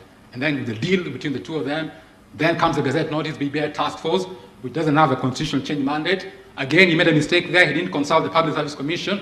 If I was Judge Mativo, I would have said it's unconstitutional because he didn't consult the Public Service Commission. He broke Article 132, 4A. But Mativo didn't talk about that, and therefore it passed through the court. And that is what is being used here as supposed to be the basis of res judicata. Yet it's a wrong decision. We cannot use a wrong decision. Fortunately, you're an appellate court. You're not bound by the findings of the High Court. You make your own independent decision. And I'm sure you will. And you'll be faithful to the law. But anyway, what we're being told is that we should allow Uhuru to set up, Appellant Uhuru, the BBI Steering Committee, because he's pursuing national unity. Where did we allow the president to break the law, to purportedly obey the law? I mean, in which country do you break the law to obey the law? Where? He should have been faithful to the law of setting up the BBI Steering Committee without a constitutional change mandate, and seeking and respecting the authority of the Public Service Commission, getting the recommendation and doing things properly. If he did things properly, he'll be legally compliant and he'll be pursuing the national unity objective under Article 131(2)(a). And that will be fine. I won't have any issue with him on such a scenario. But he went about it the wrong way. And so we say, don't break the law to purportedly obey the law. On res judicata, the other side has cited a lot of the case, the Third Way Alliance, and another versus Head of Public Service, Joseph Kinyo, and two others, as being the basis of res judicata. I won't spend too much time on it because Counsel Elias Mutuma yesterday dealt with it very ably. The parties are not the same. One is BBI Task Force, one is BBI Steering Committee. Task Force had no constitutional change mandate, Steering Committee had a constitutional change mandate. Therefore, res judicata doesn't apply. So those are just red herrings to waste our time here in court. But there's one good thing that came out from that case, not a ratio decision, but an obiter dicta comment by Judge Mativo, where basically he spoke to the basic structure doctrine, and I think you might want to have a look at it just to check his comments. He acknowledged we do have a basic structure in the Constitution, and he also highlighted what he called the great commandment of constitutional interpretation, Article 259. I thought those issues were good things from that judgment. So let nobody think that I'm against Justice Mativo. No, not really. It's just that he failed to consider Article 132(4)(a), the requirement to consult the Public Service Commission in setting up a body with respect to BBI task force. But otherwise, the orbital aspects of his judgment were pretty good, and I was very happy with them. Now, there's some other issues that are raised in my petition, which the court denied, which is basically Article 226, Clause 5, that imposes a personal financial liability on anybody who causes the loss of public funds on account of breaking the law or acting without authority. Now, we had asked for a prayer that Appellant Uhuru be found personally liable for all of the expenses of the unconstitutional BBI steering committee and the entire process up to the point we've actually reached over here. Now, the lower court actually used a technicality, not quite a technicality, but they used an opportunity to dodge issuing that very difficult and tough decision which would have set the standard for this country. They said because we had asked that the Auditor General compute the figures, they said correctly, Auditor General is an independent office, we can't order the Auditor General around and everything else, therefore we're not going to grant you your prayers. But we agree with you, Article 2265 is valid, etc., etc., etc. Now in our prayers, we'd also ask for any other just order. Surely it was in the power of the lower court to remove the Auditor General bit and issue an order affirming Article 226, Clause 5. So that this nation knows, all public servants who are looting this country dry know when they break the law, they are going to have to refund all this money. Morara Omoke has filed a cross appeal on this particular issue as concerns Appellant Uhuru. I am asking you to affirm that particular cross appeal and you make the finding that Appellant Uhuru should reimburse the National Treasury for all of the illegally used funds in the unconstitutional and illegal, null, void and invalid body called BBI Steering Committee and everything else that has proceeded subsequently. We'd also ask for another similar order that other public officers be found to be similarly liable and that the AG over here should be the one to do that job and ensure that all those people who are also responsible do that. If you use your discretion under the Rule 31 of the Court of Appeal rules, you can apply that. I know Advocate Kanjama in his impugned appeal had also asked for that, but since you struck out the appeal, that one seems to have gone by the wayside. But you have your discretion, so you know what to bring in and what not to bring in. A lot has been said about the basic structure doctrine. I don't want to talk too much about it. I did submit on it in the Superior Court, and there are references in my submissions to that. You might want to have a look at it and everything else. I will very freely admit some of the deeper thought analysis from some of the parties over here are better than those particular submissions of mine, so you can rely on the others. I freely admit that. Now, coming up to wrapping up some of the issues over here, I see with the time left, some of the issues that I wanted to thrash out, I will thrash out. I mean, there are several questions that were raised. I mean, those will just disappear. We'll just now force you guys to use your intellect and judgment to wade through them. We can't help you on those ones. But it is my general observation that the Kenyatta appeal dealt largely with procedural technicalities and attempted to elevate these procedural technicalities above substantive justice, contrary to Article 159, Clause 2D of the Katiba. Its approach is also duplicitous, arguing the law not based on facts, as should be the case, but based on fiction. Matters they introduce and then they argue the law based on fiction. We are here in a court of law, not a court of fiction. We use facts to arrive at determinations, not fiction. I therefore urge you to disregard all their fictions. Let's use fact and come up to correct findings, both of fact and of law. I mean, I'll give myself an example. When I found out by checking the law that Junet and Waweru could actually qualify as promoters, I've readily admitted it.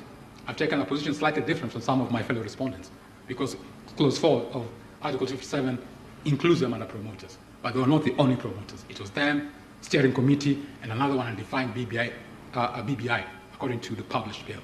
So same thing should apply to them. They should learn to use facts, not fiction. I therefore basically humbly pray that you dismiss all these appeals that are based on the issues that I've covered There might be a few tweaks here and there. You might be amending some of the orders of the High Court here and there because you're an appellate court, you're reviewing everything. I understand that. But in essence, the Constitution of Kenya Amendment Bill 2020 is an invalid popular initiative. It's null and void, dead on arrival.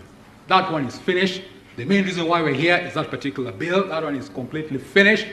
If they want to appeal and take us to the Supreme Court, tunawangoja huko, no problem. We'll meet up there, no problem. But in terms of proper jurisdiction, I mean, they shouldn't waste anybody else's time. This thing should end at this appellate level. And if they want to change the Constitution, let them follow the proper procedure. One amendment at a time. Don't bring us multiple amendments. One amendment, one bill containing one amendment. If it contains anything above the amendment of the Constitution, it should only be amendments, plural, on national legislation that are affected by the amendment of the Constitution, but not anything else. I have an apology to make to my fellow respondents. Time has cut me out. I can't address all the other issues that were left out that should have been addressed. I also haven't addressed 2/3 of my presentation because I was supposed to have 2 hours. I was only given 45 minutes. And therefore, that's just the way things are. But generally, I thank you for your time, and I pray that you do the job that Kenyans put in those offices to do. Uphold, respect, defend this katiba of ours, and don't let anybody, especially a mere employee of ours, other kama yeni employee number 1, he's just an employee of ours. Don't let him ride roughshod over us. We are the sovereigns. We are the people, and therefore he must obey and follow our law. Thank you very much.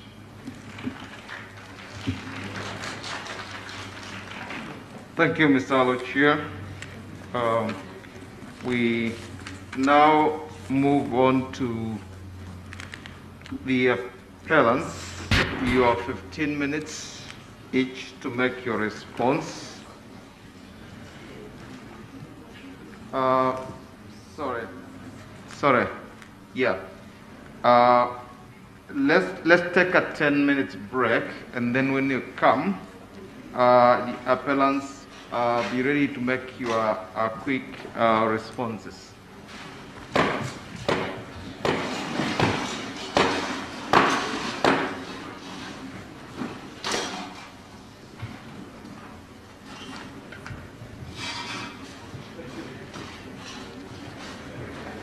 This conference is no longer being recorded.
Attorney General has in response to the submissions by the respondents in these appeals.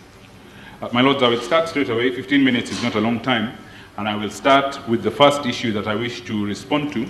There has been the submission by the respondents, my Lords, that the President was obliged to consult the Public Service Commission before he appointed, or before he published the Gazette notices that appointed the task force and the steering committee.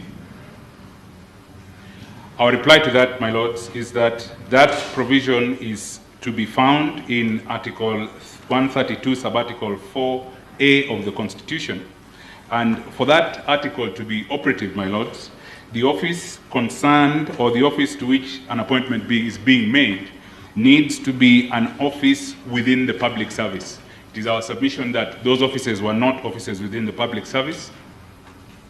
The relevant statutory authority for the appointment of the steering committee and the task force is the Commission of Inquiries Act.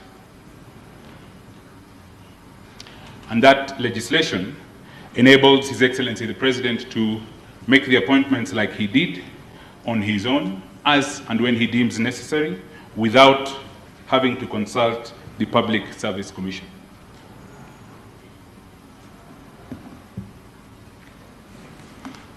The second issue which I wish to respond to, my lords, is the issue where we started and the issue where many of the substantive respondents in this matter have started, and it is the issue of basic structure.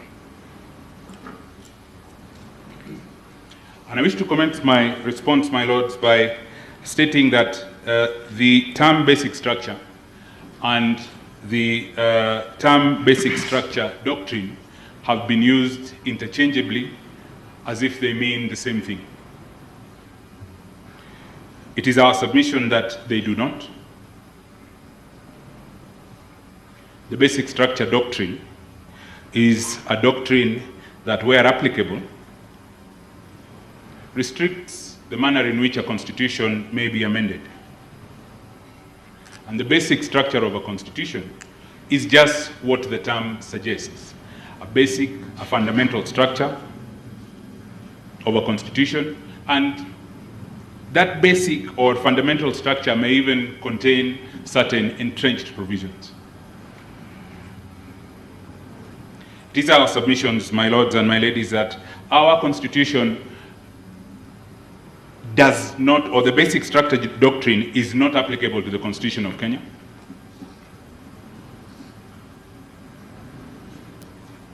And whereas the Constitution may have certain entrenched provisions, they are entrenched, my lords, only to the extent as provided in Article 255 of the Constitution. They are entrenched, my lord, not that they are not amendable, but they are amendable by a different procedure.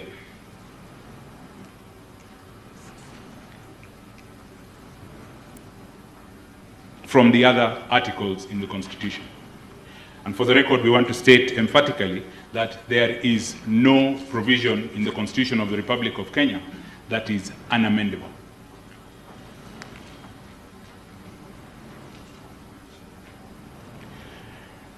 My lords, my ladies, there was a submission by our learned colleague, Mr. Elisha Ongoya, that seemed to suggest or seemed to accuse my learned senior, Mr. George Oraro, senior counsel, and myself for being one of the advocates that my learned senior colleague, Dr. John Kamino, had submitted about earlier this morning, who are making submissions or who are urging positions that they did not really believe in. And he seemed to make that submission by reference to the CIC decision, Justice Lenaola's decision in the CIC matter. This decision is to be found on pages 4,112 to 4,212 to 4,240 of the main bundle of the Attorney General's bundle of authorities. And the reason perhaps my good and learned friend Mr. Ongoya made that submission is that myself and my learned senior colleague Mr. Oraro are here urging what perhaps may seem to the unkeen observer a different position from what we urged in the CIC matter. And I wish to respond in two ways. First, as advocates, we retain no agency in the matters that we urge before courts. we owe fidelity to the law and to the Constitution, and we have a duty to the courts before whom we appear. The exposition of the law in respect of basic structure contained in the CIC decision is correct.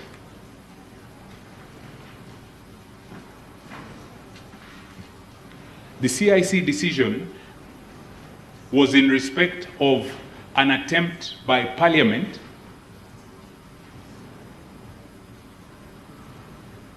to amend the Constitution by way of Article 256 and not 257, as is the case in the matter before this court. So, my lords, CIC is and was correctly decided. There is no need for counsel appearing before the court to argue matters consistently, but even in that respect, we have argued, we have retained the same position. And yes, we do believe in the submissions that we have made before this court during the duration of this appeal. We wish to state in reply that this court's decision in the matter of the Senate and 48 others versus the Council of Governors, which has been referred to severally, contains a correct exposition of the law in respect to the restrictability of the amendment provisions that are to be found in Chapter 16 of the Constitution of this Republic.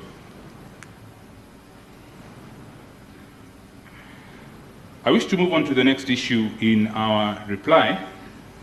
And during the course of the hearing of these appeals, it has been roundly accepted, and it is common ground between the appellants, the respondents who support the appellant's position, the respondents, and the respondents who oppose the appeal, that one Professor Yaniv Roznai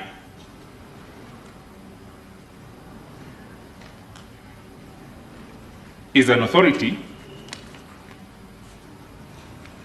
in respect of the matters, or in respect of the issue of basic structure, which is an important issue in the appeals that are before the court. My lords, my ladies, other than being an acknowledged expert in the matter, I wish to submit in response that these proceedings have been of particular interest to Professor Yaniv Roznai. And on the first day of the hearing of this appeal, Professor Roznai seemed to be following these proceedings, which are now online, and the world is indeed a small place. And on the evening of the 29th of June this year, Professor Roznai... Is what you're saying, is it on record? No, it is not on record, but it is important. And do the others have what he wrote? It is available. I have just come across it, but I think it is important, and it doesn't prejudice anybody if a current thinking... It may be, but I'm afraid that we will now be opening a new ground, and we will not be giving them an opportunity to respond. Okay. I will then refer to Professor Roznai's book that is on record. My Lord, the book is entitled Unconstitutional Constitutional Amendments. Yes. And my Lord, I wish to refer to the book and not the thesis. The book is to be found at page 374.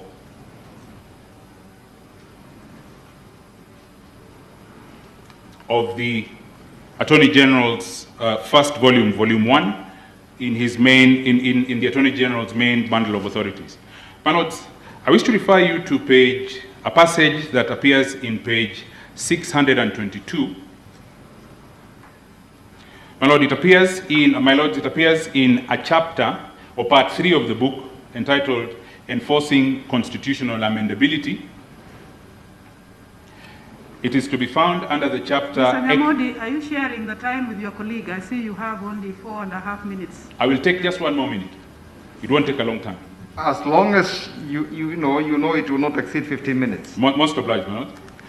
So now, the chapter is entitled Exercising Judicial Review of Constitutional Amendments. The sub-chapter is called Standard of Review.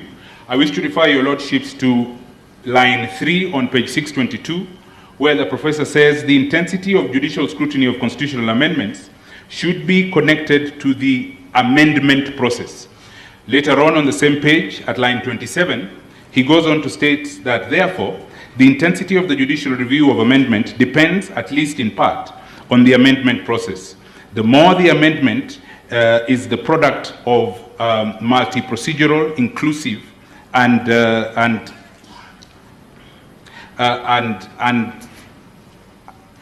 sorry, let me read that again. Inclusive and popular amendment powers, which enjoy a very high degree of democratic legitimacy and minimize risk of misuse. The less intense the judicial review of amendment should be, and vice versa. He then states later on at line 13 on page 623 what should happen when the converse is true. I urge your lordships to be guided by that and to note that the amendment provisions in the Constitution of Kenya are strong. In 10 years, there have been several attempts, and there have been no amendments over the 10 years. My lords, I am most obliged for the opportunity to reply, and I cede the rest of my time to my learned colleague, Mr. Donald Kipkorir. Counsel, you have 2 minutes and 54 seconds. I'll not be able to develop my arguments, but I'll just give you the highlights of my arguments. As Mr. Nyamud has elaborated, the basic structure doctrine is not applicable in our constitution, but having imported it into our constitution, the judges, again, of the Superior Court went ahead to give strictures onto how to apply the basic structure doctrine by giving us 4 steps in the first declaratory order, 1C. When my friend and President Nelson Harvey began his submissions, he took us to Greece, and I want to begin in Greece. In ancient Greece, the classical period, between 508 and 148, the Greek cities had direct democracy, and that was constituent power. They were exercising constituent power directly, because there's been conflation of constituent power and constituent assembly. And then we go to 1789 French Revolution. That's when the constituent assembly was properly established in the way we understand in the modern times. And it was through the pamphlet of Abbe Emmanuel Joseph Sayers. What is the third estate is in our authorities. And the judgment of the High Court was basically verbatim reproduction of the thoughts of Professor Joel Colon Rios, that amendment of the Constitution must be in a constituent assembly. And you need to understand why Rios' thoughts were influenced. He's a South American, and he wrote his books, and his thoughts were formulated during 1970s and 80s when Latin America was under military dictatorships. So Rios wanted power to be taken back to the people. And then going forward, at least I appreciate Ochel Dudley has given you the book by Carl Smith, the German professor, on his magnum opus, Constitutional Theory. When you read that book, it gives again that constituent power can be exercised by the monarchy or the king and the populace, the Maesta Populi. And finally, the book, all of us have referred to Professor Yannick Rosnay. In all, is actually the leading authority or theorist on constituent power. But he demands in his own articles again, he says, just last minute, he says in his book that since the primary constituent power has extrajuridical dimensions, it cannot be fully regulated legally. A true constituent authority must act without the comfort of legal authority. Primary constituent power does not have to abide by it. And I endorse those sentiments by Professor Rosnay. Thank you, Counsel. Thank you, Counsel. Just half a minute. Thank you. So, it's fine.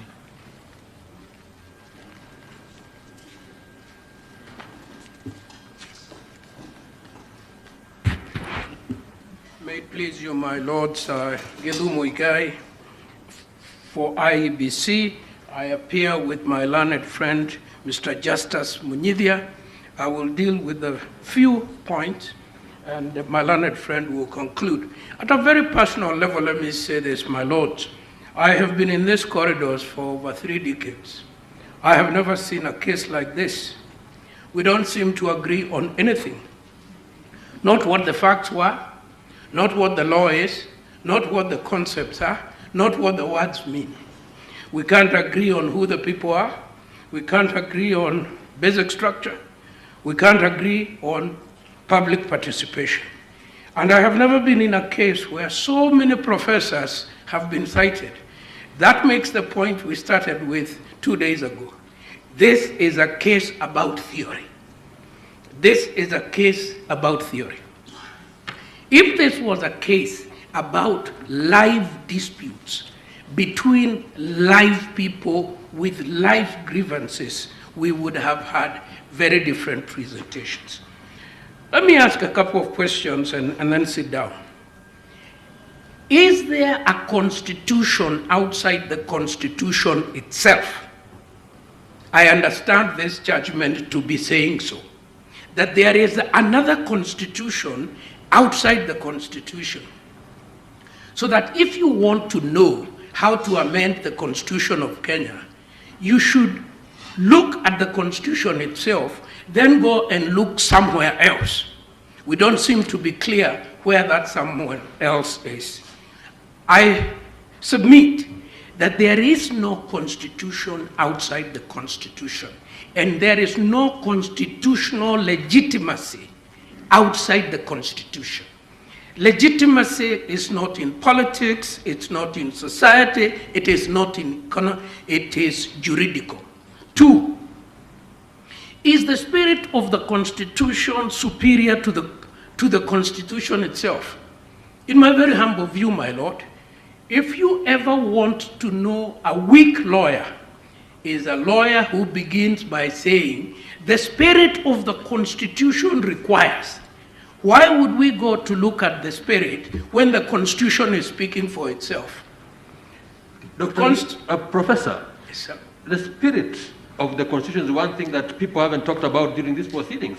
Well, but this so-called doctrinal, basic doctrine, it is another word, my lord, for spirit of the Constitution. It has come in new disguise. In the old days, it used to be called spirit by poor lawyers. A good lawyer always looks at the black letter law. What did Parliament say? What did Parliament say? A good lawyer cannot start by saying, let us look at the spirit of the law. The law has no spirit unless it has been read. This Constitution has told us how to amend it. Very clear, precise terms. Question number 3, is the amending power provided in the Constitution to be supplemented by reference to theory? It is our submission, no. The Constitution speaks on its face. 4, is the sovereign power of the people to ratify radical changes, which is secured by the referendum here, is it less valuable than the so-called power to call a constitutional convention? Tell me this, ladies, my lords, tell me this. I was in Bomas, I was a delegate, I was not elected by anybody, I was picked by Parliament. I went, we drafted the Constitution, we voted on it. How is that better than me going to where I vote?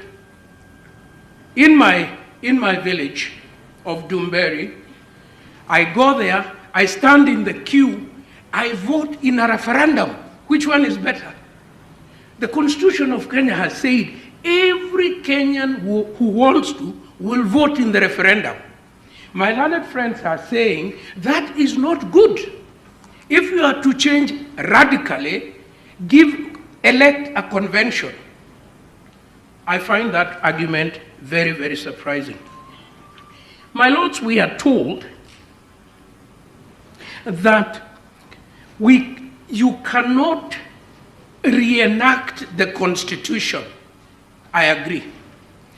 Is this Constitution being reenacted? No. The Njoya case said, Ringera J and his colleagues said, the way we were proceeding with the amendment of the first Constitution was wrong, because we were going to overhaul it without involving the public. So Ringera was saying, you are reenacting a new one. You are not amending. If you reenact, you need a referendum and you need a constitutional assembly. And that's what we did. That is not what we are doing now. The Constitution, 90% of this Constitution is remaining intact, even under. So it is an amendment, not a reenactment, and there is absolutely no good reason for a constituent assembly. And the problem here, my lords, arises out of this problem, which has not been well understood. And I take responsibility with my colleagues. We have not made the case very well. India is a constitution where parliament with a simple majority can make constitutional changes. That is why the court is scared that a simple majority in parliament can take India from being a republic to being a theocracy. That in Kenya cannot happen, because in Kenya we have entrenched what my colleagues are calling the basic structure. The basic structure is protected, super protected. That's why you can't change the boundaries of Kenya, you can't change the name of Kenya, you can't change the national anthem, you can't change the independence of the judiciary. Those are super protected. Kenya and India are like day and night. So this case that has been cited is an irrelevancy. When they say eternity clauses, a clause is a written provision. It is not being read from the air. It's not a straw that is being plucked from the air. An eternity clause is written in the Constitution. If Kenyans wanted eternity clauses, they would have written them. We didn't, and they don't exist. Now, let me say two things, so I allow Mr. Mwenyidia his 5 minutes. Our submission about IEBC quorum has probably not been understood by our adversary.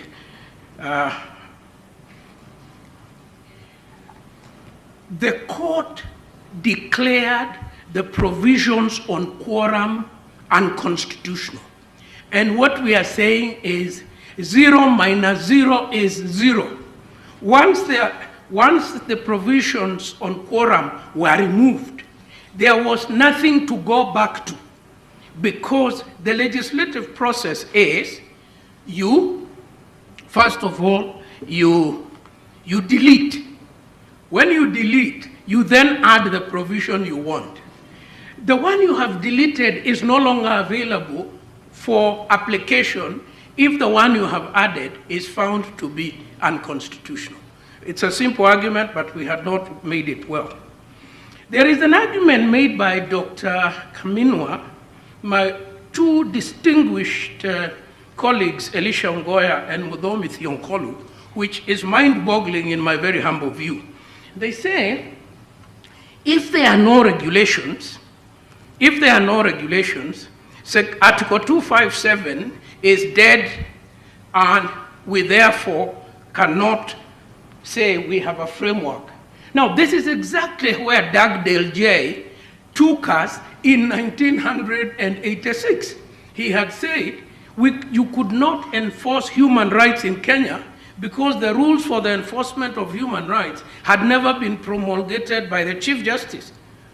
I thought my colleagues were the progressive side of this divide here, But this is a very backward view of the Constitution. Titus Alila versus the AG in Kisumu put it very, very well. It is not the function of the judiciary to determine in general terms whether or not the said statutes were inadequate or inelegant. That was Ochieng J, and we urge, my lords, to adapt that reasoning, because in our very humble view, it is the correct reasoning. Thank you very much.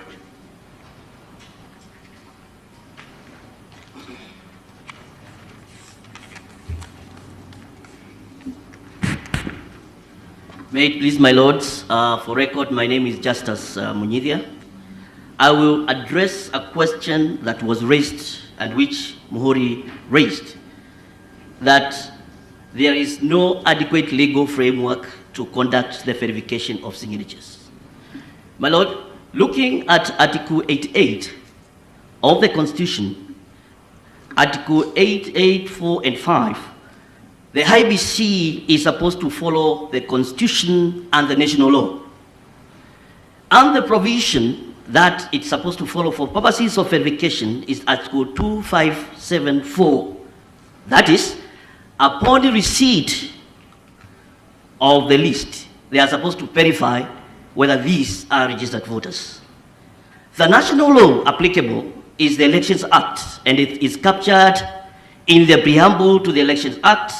And in particular, if you go to Section 4A of the Elections Act, you'll find that there is a requirement to come up with a voter register.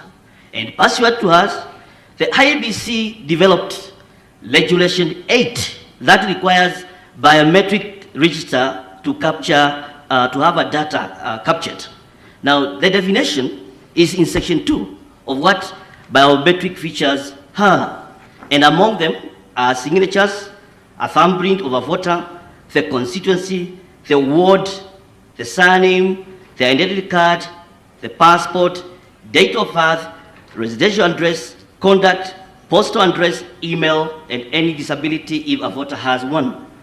My lord, when you want to identify a voter, you get there to know whether these are registered voters or not. And the second thing, after identification that these are registered voters, you again submit the list back to the promoters and also publish it so that those who might be complaining that their names could have found themselves in that list could be struck out. And that is exactly what IEBC does. My lord, the administrative procedures again are developed pursuant to the provision of Section 55 and 53. Nothing limits the power of the Commission from developing an administrative mechanism to deliver to the right order what they have asked for. For Muhuri to say there is no adequate law, or for the respondent to say that there is no law to deliver to them at the referendum, it's wrong. My lord, I'll also refer you to Legislation 11 regarding continuous registration of voters.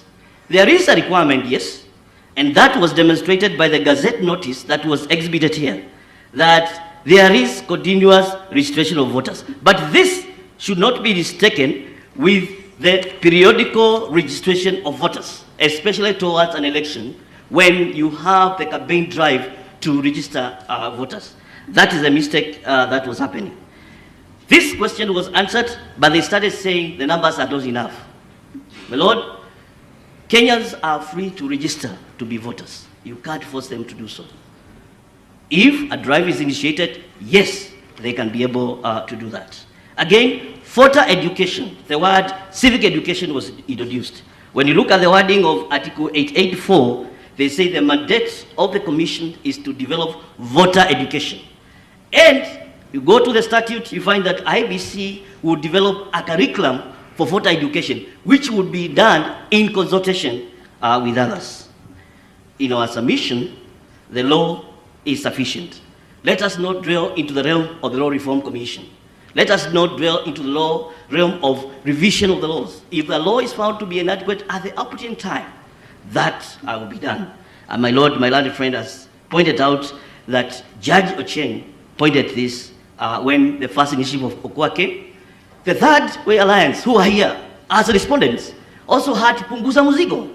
Again, in the history of this country, let us not just look at before 2010, let us look at the history after 2010, where the referendum or a popular initiative has been attempted. It's only Wasinisu County which was able to attest or pass the bill for Punguza Muzigo. Maybe if other counties passed it, we'll be talking about a different history. Thank you, Mr. Munyidia. Thank you, thank you, thank you.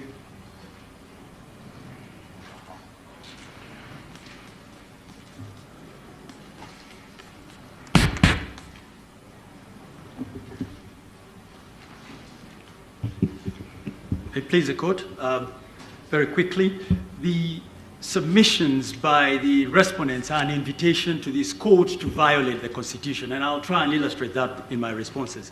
Let me start with my learned friend Nelson Harvey. He says the president is not a person for purposes of the Constitution, and he is supported in this by Isaac Aluchier. This violates two provisions of the Constitution. First, Article 152, Subarticle 2A, which says the Constitution is for all. Justice is to be done to all irrespective of status. It also violates Article 19, Subarticle 3A, which says the Bill of Rights, the rights and the freedoms in the Bill of Rights belong to each individual. The president is an individual. The president is a citizen. He's entitled to the same protection as Malana friends and I are. The rights set out in the Bill of Rights and in the Constitution in general are very categorical. In some places they refer to citizen, in some places they refer to person. And I'd invite you to look at Articles 26 through to 43 to see this.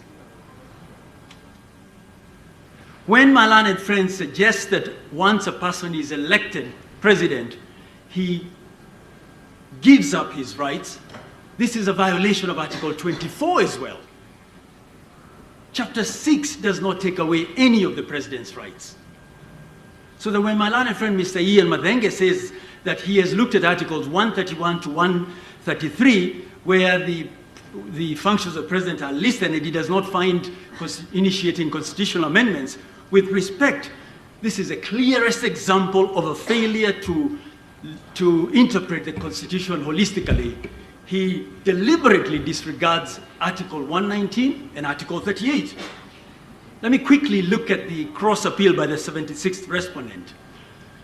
Once no party has challenged the finding of the High Court in paragraph 494, which was to the effect that the president was discharging his official functions, the cross appeal is dead in the water.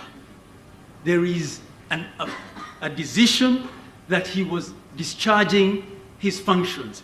Then we go to ex parte Pinochet, and I'll not refer you to the paragraphs, you'll find it, I think 38 and 39, where they say so long as you are acting within your powers, then the immunity is absolute.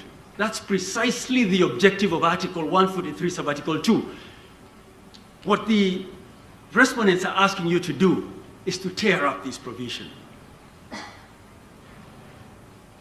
My own friend Mr. Gatonya will deal with the question of service, but let's look at the cross appeal by the 76th respondent. Nobody has even suggested that this petition was served on the president.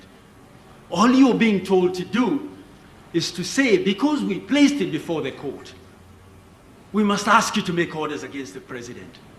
What happened to his right to a fair trial? He lost this when he was elected? What are the rights? Mr. Harvey says he left these rights at the doorstep. Which other rights did he leave at the doorstep? He doesn't tell us. Did he lose his right to life? This argument, taken to its logical conclusion, is dangerous. My learned friend, Mr. Murara, I believe it was, says that Mr. Andole, I beg your pardon, says that they don't need to provide any evidence before an order for a refund can be made. This is tragic. This is the first time I'm hearing that a court can order money to be paid without evidence. They're saying it's strict. Tell Mr. Uhuru Kenyatta to give us back our money. How much? Why? This is why I suggest, or I submit, that they're asking you to disregard the Constitution. My learned friend Mr. Mutuba says that Mr. Justice Mativo's decision is not binding on you. Agreed. He also says that the parties were different. Now, the whole concept of res judicata encompasses situations where a party is required to state their whole case. They have admitted they placed the task force report before Mr. Justice Mativo. But this is where the trouble lies. They say, we gave it to you, Judge, for purposes of finding in our favor that the task force is unconstitutional. We, however, reserved our right to come back to court and say anything emanating from that task force report is unconstitutional. We want to have another bite. Again, this is the clearest example of abuse of the court process. State your entire case and allow your opponent to respond to it. My learned friend, Mr. Ogada, says that the judges have been vilified. With respect, our law, our constitution recognizes a hierarchy of the courts, so that if we come before you and say, we think the judges below erred. And just to use one example to illustrate this, on the one hand, in paragraph 494 of their judgment, they say, Mr. Kenyatta was acting in his official capacity. They then do an absolute somersault and say he violated the Constitution in setting up the BBI steering committee. It can't be both ways. It is your job, in my humble submission, to rectify that.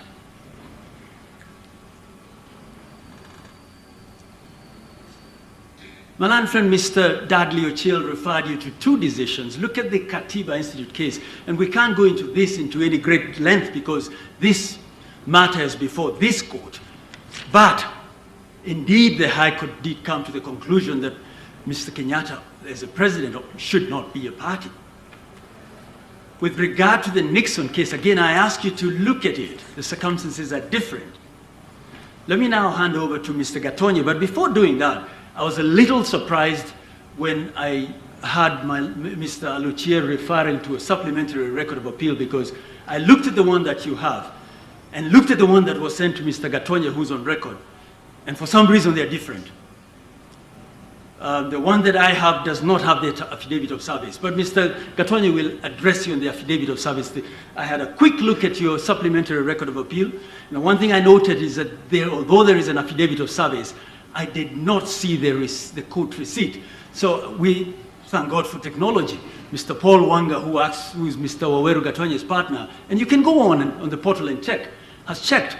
There is a receipt issued on the 26th of May, 2021 for an affidavit of service. Whether it's the same affidavit of service, I do not know.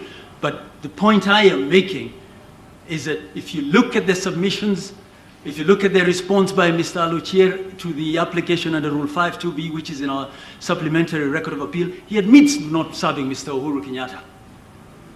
Personally, he says. He then produces an affidavit of service, which, look at the email. Whose address is this? It says it came from the court. I will leave Mr. Waweru Gatonye to address you on the question of service. The issue that I must ask you as you retire to ponder over is, at what point in time should the court, High Court, have determined whether or not the president was acting within or outside the Constitution? In my humble submission, this should have been done at the outset and not in the final judgment. Mr. Gatonye. My Lord, can you allow me to address? Yeah, you can sit. You can sit. Thank you so much. My Lord, we have just witnessed. Just put on the microphone, please, or you bring it nearer. Yeah. All right. Yeah, my lords, we have just seen or witnessed a very unusual scene of a litigant who became very emotional for the reason that he was told he had not served His Excellency the President with his petition. My lords, the provisions of service for a petition under the Mutunga rules are contained in Rule 14. The rule requires service within 15 days of filing a petition. And my Lord, you are required to evidence such service by an affidavit of service in a prescribed form called Form B in the Schedule 2, the rules.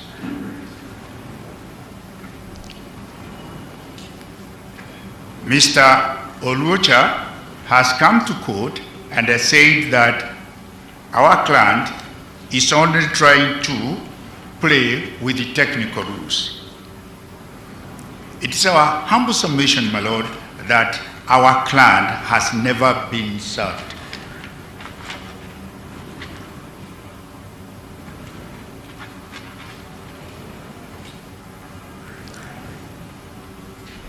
My Lords, after the judgment was entered in this matter in May,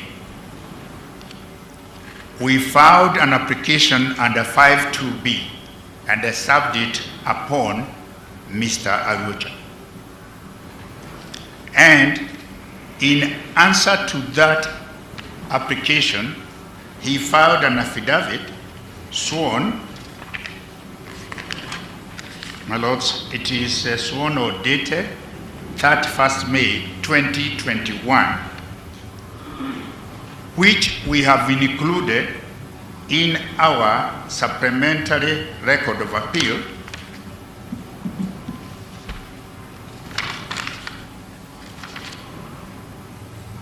dated 7th day of June 2021. My Lords, allow me to read the words of the respondent set out in paragraph 10. And my Lords, we should not lose sight of the fact that he is making this averment in May 2021. And he says, notwithstanding that he was not personally served, the applicant elected to enter appearance in consolidated petitions number E282 of 2020 after the judgment delivered on 13th May 2021 and is now participating in consequential proceedings, including the instant application and his intended appeal, clearly implying that the applicant was indeed aware of the proceedings in consolidated petition number E282 of 2020 and the fact that he was the respondent in petition number 426 of 2020. My Lord, he admits he did not serve the respondent directly. But it is important to note, my Lord, he did not state that he served the respondent in any other way.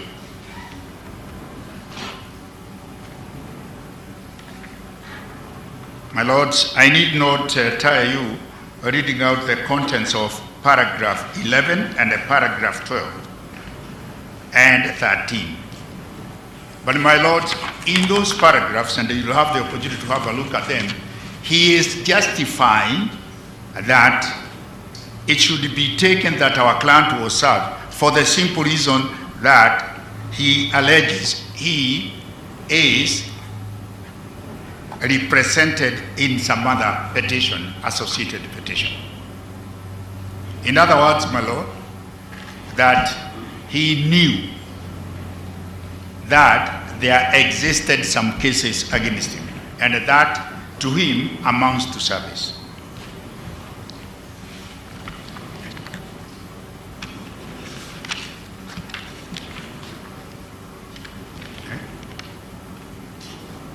And you recall, my Lords, when I present the case for the appellant in the first instance,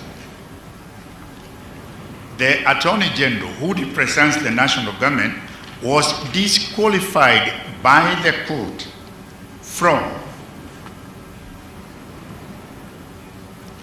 representing or purporting to represent the president in the consolidated petitions. Yes. But you recall again, my lords, this is at the judgment stage, is when the Superior Court was writing its judgment.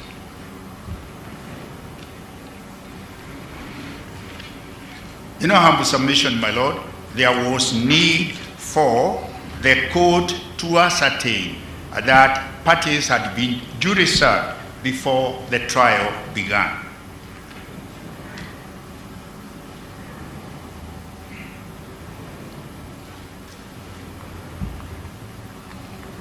But the most important consideration here, my lords, is this. If Mr. Alucha had served the appellant, as he says, when the issue of service arose in May, he ought to have responded right away and provided the evidence of such service. Thank you, Senior Counsel. Yeah. Mr. Katonya, thank you. Thank you. I'm obliged, my lord.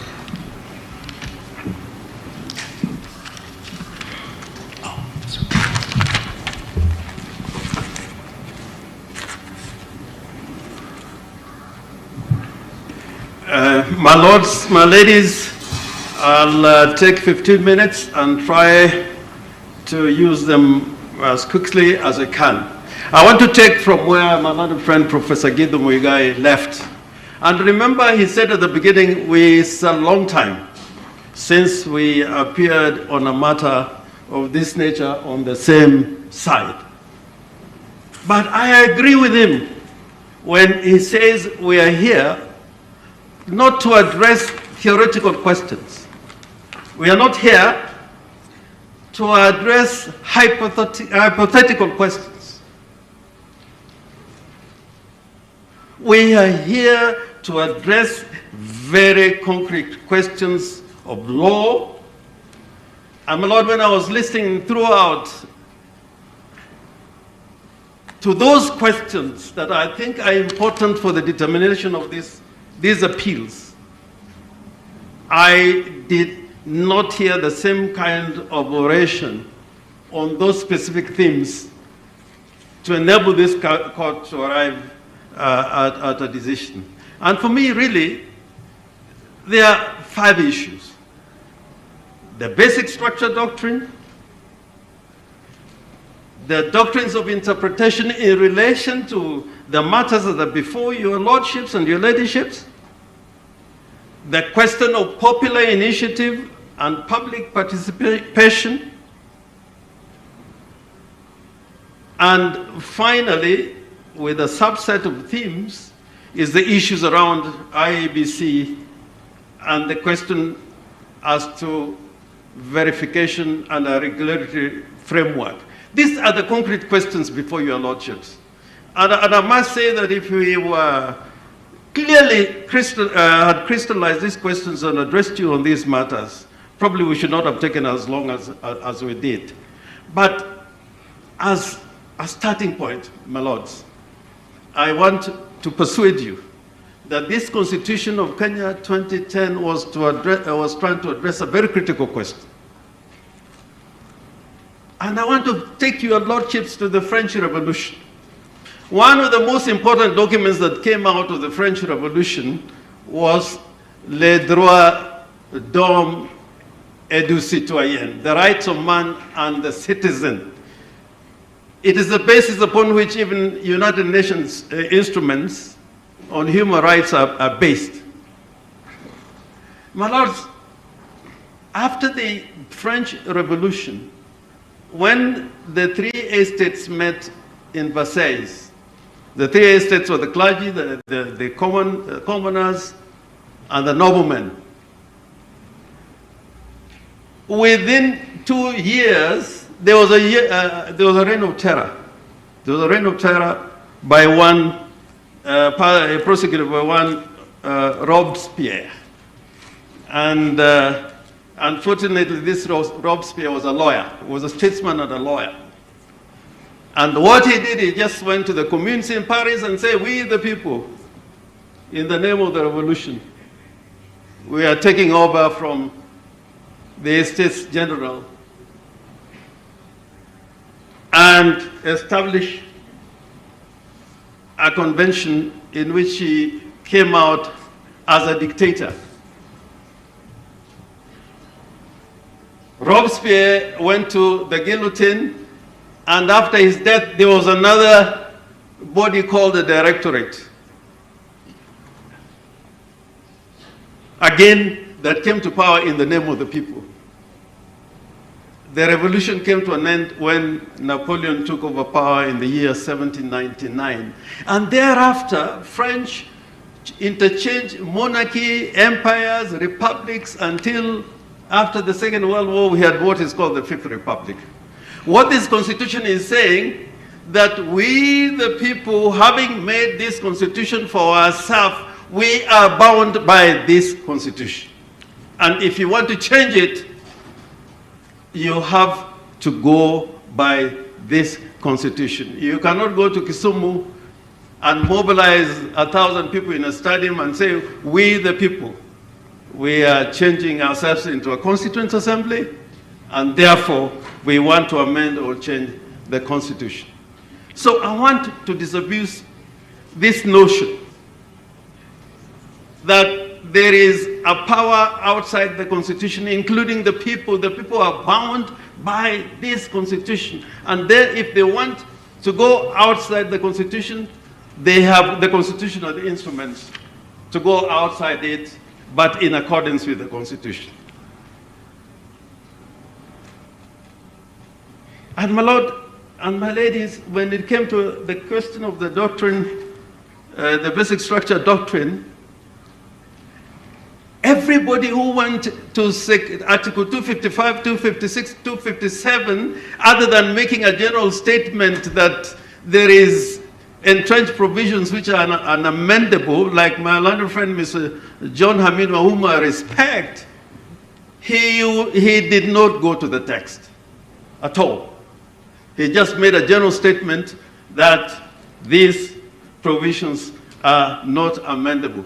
The only person that I thought approached addressing that question was the President of the Law Society, who said it was implicit, just like the system of checks and balances is implicit in the Constitution. I want to inform your lordships that, in fact, even that system of checks and balances is not just implicit. You get it from the text. Article 1, 2, and 3, that talks about the delegation of these powers to the national executive, to the legislature, and to the judiciary.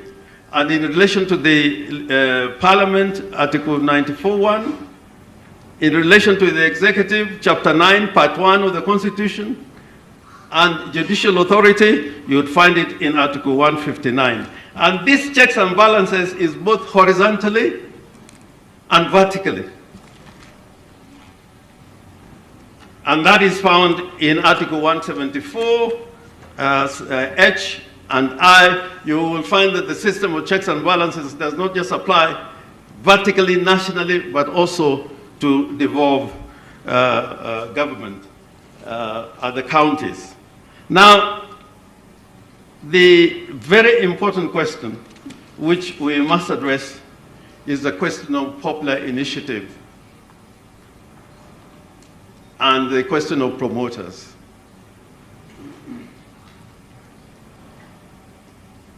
My lord, in our reading of the Constitution, first of all, to qualify for our popular initiative, I want to persuade your lordships that Article 257, sub-article 1 and 2, is about qualification and attaining the threshold.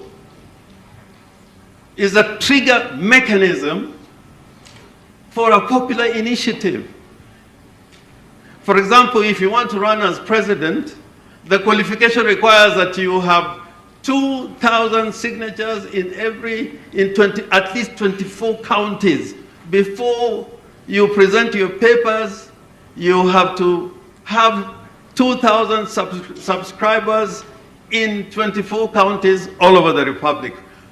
In our submission, therefore, Article 257, 1, 2, 3 is about qualification.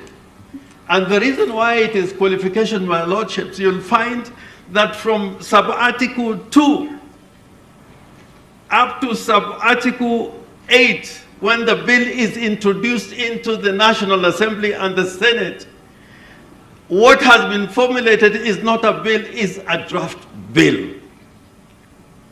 It's not a bill. For you to qualify, you have a draft bill, and you have 1 million signatures, and then you have the support of 24 counties. Once you have a majority of 24 counties, that is a constitutional step that you must attain before you can go for a referendum. And therefore, my lords and your ladyship, this question of popular initiative, I think also can be addressed in a commonsensical way, like I've read in some judgments of Justice Kiagi, is that president without political rights, can he go into a booth and vote? Can he become a member of a political party? Can he be a member of the village, circle? If the president can be these ordinary things, including being a voter, I do not see why he cannot be a promoter. But we're not saying that in this instance he was a promoter. The documentation is clear from the record and the bundles and the records of the IEBC. The promoters were Junet, Mohammed, and Waweru, and IEBC confirms in their communications between the promoters and themselves and with the counties. My lords, I would want to plead with you. In the real world, if we live in the real world, and I wish Martha Karwa was here. We're talking about a rotten society. When I used to be with him in Parliament, somebody used to go around with a bicycle and calling us pigs in Parliament. I saw the same bicycle yesterday, passing by the office of the president, using similar terms. About 3 weeks ago, I saw him near the court here, saying that the judiciary is corrupt. There's a day he was passing next to my chambers on Standard Street and saying lawyers are corrupt, lawyers are thieves. I think when we're dealing with a problem which is a national problem, we have to design the kind of instruments we deal with instead of calling each other people names. When Mandela shook hands with de Klerk, there were murmurings within the movement that he had betrayed the cause. In this process, I urge you, your lordships and your ladyship, come back to what is before you, the concrete issues that are before you, and ensure that the sovereignty of the people is not compromised or curtailed by judicial intervention before the process is actually ripe for judicial intervention. In our bundles here, bundle number 18, bundle of appeal, you'll find that there are records of public participation or indications of public participation in nearly all the county assemblies and parliament. And from the JLAC report, you'll find that even the Law Society took part in that process. The judiciary took part in that process.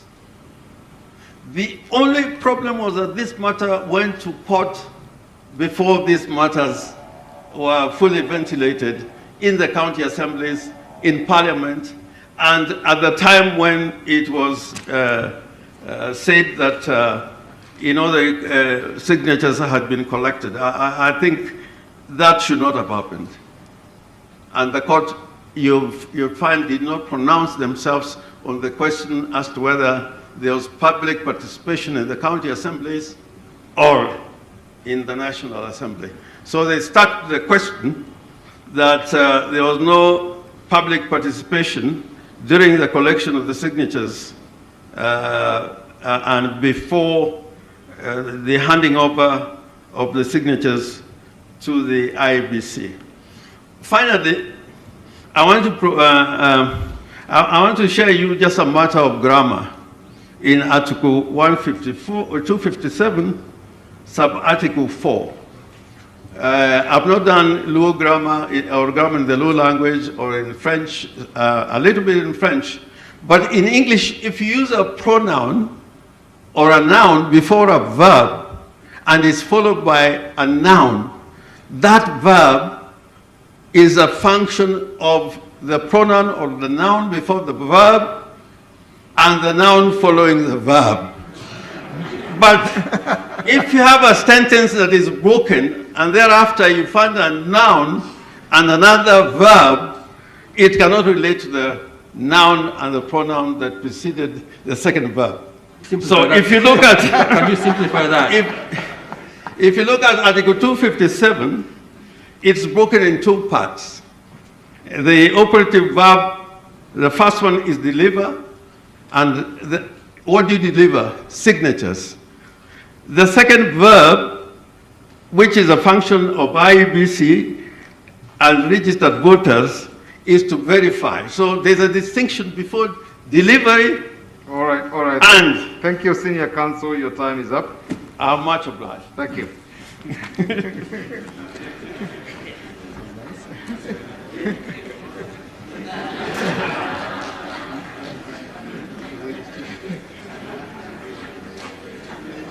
But that was a good English lesson.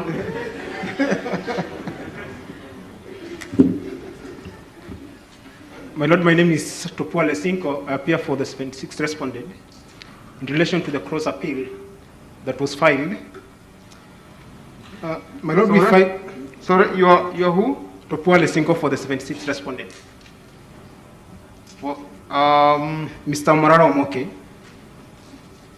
You are not one of the appellants, are you? No, my Lord, but we had filed a cross appeal, and I just seek your indulgence under Rule 27 and Rule 2 of this court that we may be entitled to a reply as well. Can we finish with, are we finished with the appellants? Just a minute before we come to you. Okay, now.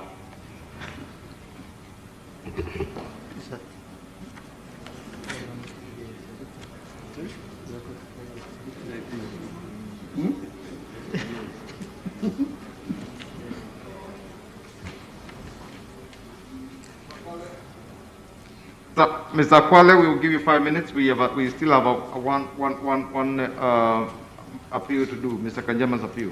Proceed. Okay. No, proceed. I say proceed. Thank you. 5 minutes. Yes, my Lord, that will do. My Lord, the 76th respondent had filed before this court a cross appeal containing 7 grounds. Just go straight to the same, yes. And my Lord, we note that not a single ground has been controverted by the appellant. It's the 76th respondent submission that based on the finding of the Superior Court and indeed on our submissions, and I'll direct you, my Lords, to paragraph 144 of our submissions, that the prioritization of the amendment by the President in contradiction of Article 257 and commencing amendment of the Constitution in the midst of a COVID-19 pandemic is unconstitutional. The President, my Lord, has an obligation under Article 201 to ensure that there is accountability, transparency, and bring a balance between competing interests in issues of public finance. My Lord, the 76 respondent that filed a supplementary affidavit sworn on February 19, 2021 in support of petition E416-2020.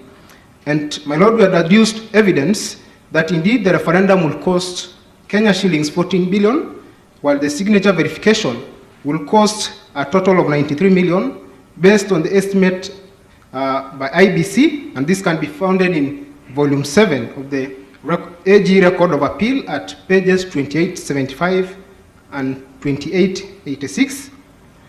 And my lord, that it's even public knowledge that the BBI steering committee has been drawing, my lord, allowances from this illegal process.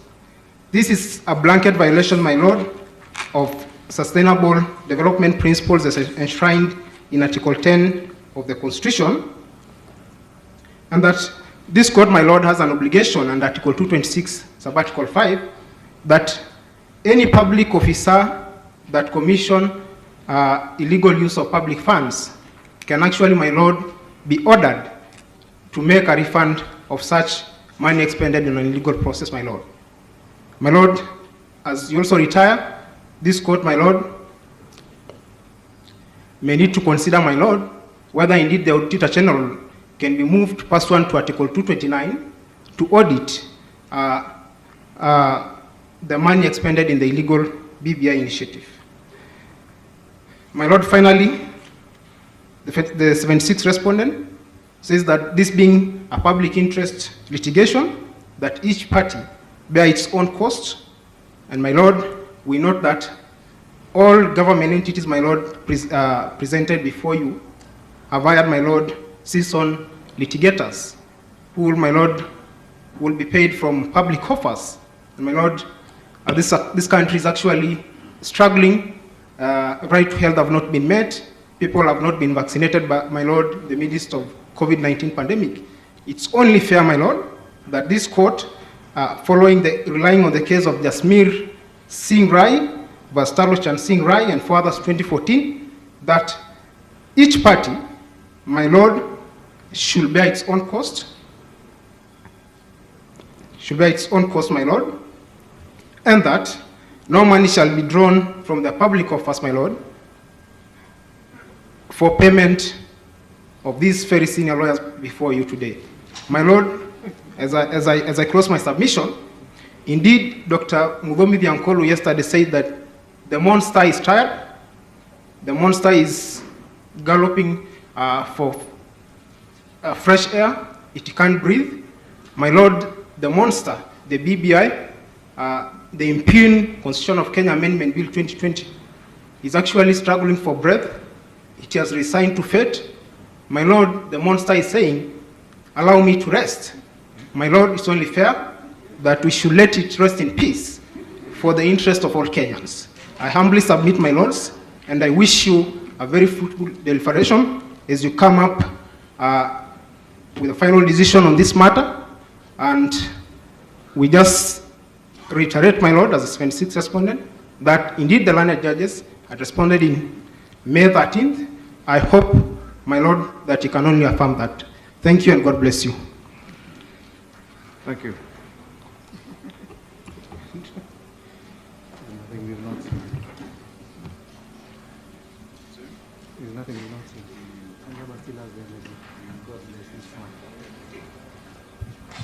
My lord.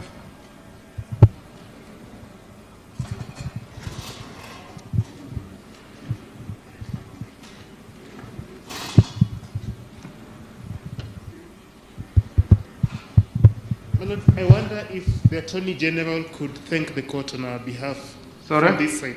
I wonder if the learned Attorney General might be pleased to thank the court on our behalf. I see Mr. Geto is present. Is it before we hear Mr. Kanjama? Oh, my apologies. I thought we were done. No. Well, we still have Mr. Kanjama. Thank you very much. Mr. Kanjama?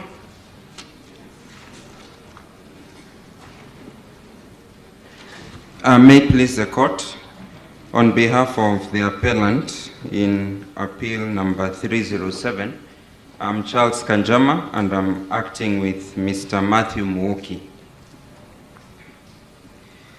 My lord, we've also filed an application in appeal number E348, and we'll ask the court to consider that application and the submissions we have filed therein. Mr. Kanjama, the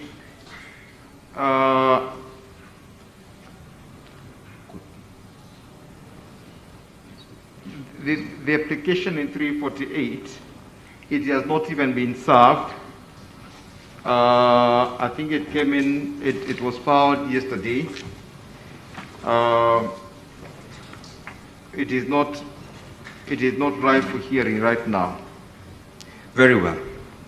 And by the way, this one, 307, let me seek your clarification. It was not consolidated with these appeals. Yes, my lord, and in fact we are submitting for the 30 minutes in accordance with the directions that you had been given. So just hold on.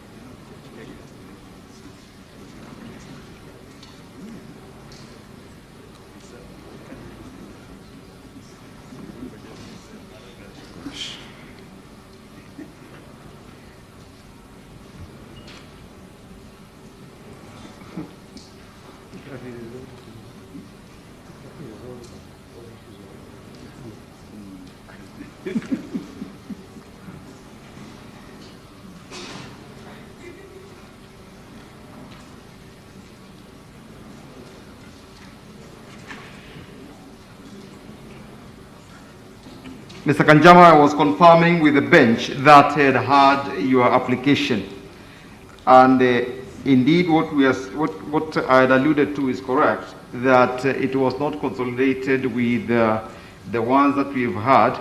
So let's first of all make an order on the process that we finalized, and then we come to you, as even though it will still involve the other council.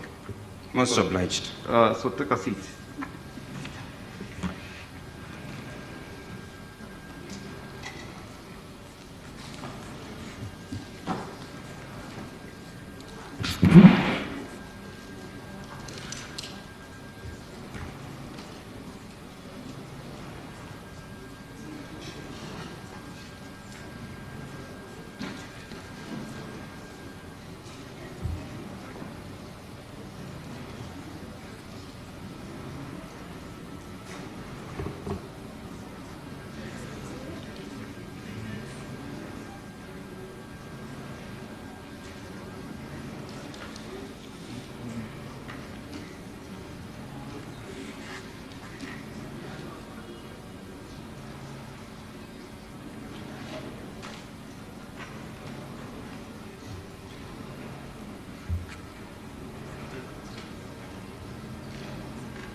Well, parties and counsel, on behalf of this bench that has been hearing this matter, we thank you for your active participation, very good preparation. You can see the volumes of papers and documents that we must plow through. We will do that, and we'll give our judgment on 20th August 2021 at 9 a.m. So we haven't risen. We still have another appeal 307, which we want now to go into. It will take about 30 minutes. My Lord, in respect of the concluded consolidated appeals, I want to thank the court on behalf of all these advocates as their chief servant and as their employee number one. We are very grateful for being given the opportunity to litigate on this important issue. and we wish the court the very best as you adjourn to write this decision. I also want to thank all my colleagues, both on the part of the appellants, the respondents, and the amici for having exercised a lot of civility as we deal with this important matter. May God bless you. May God bless Kenya abundantly.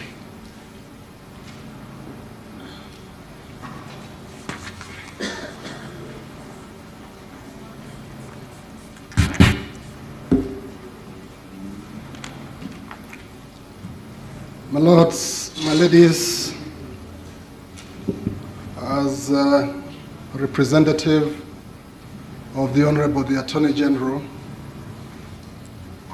who is the titular head of the bar, let me also take this opportunity to thank the court and really appreciate the opportunity that, my lords, my ladies, you have accorded to all the parties in this matter to ventilate their respective cases in this very, very contested matter. My lords, the differences that we have seen in this matter and in these proceedings are understandable. They reflect the interest that Kenyans have in their constitution and constitutionalism. We are confident, my lords, my ladies, that as you retire, you will consider this matter dispassionately, and that you will come up with a decision that is fair and just, and that is in the best interests of the people of Kenya. Let me also take this opportunity to thank all my colleagues, counsel, and parties who are not represented by counsel for the manner in which they have conducted themselves. Thank you very much, my lords and my ladies. Thank you. So to avoid unnecessary commotion, even if you are not involved in this other appeal, I'll request that you just maintain that order for a short while so that we all rise together. Mr. Kanjama.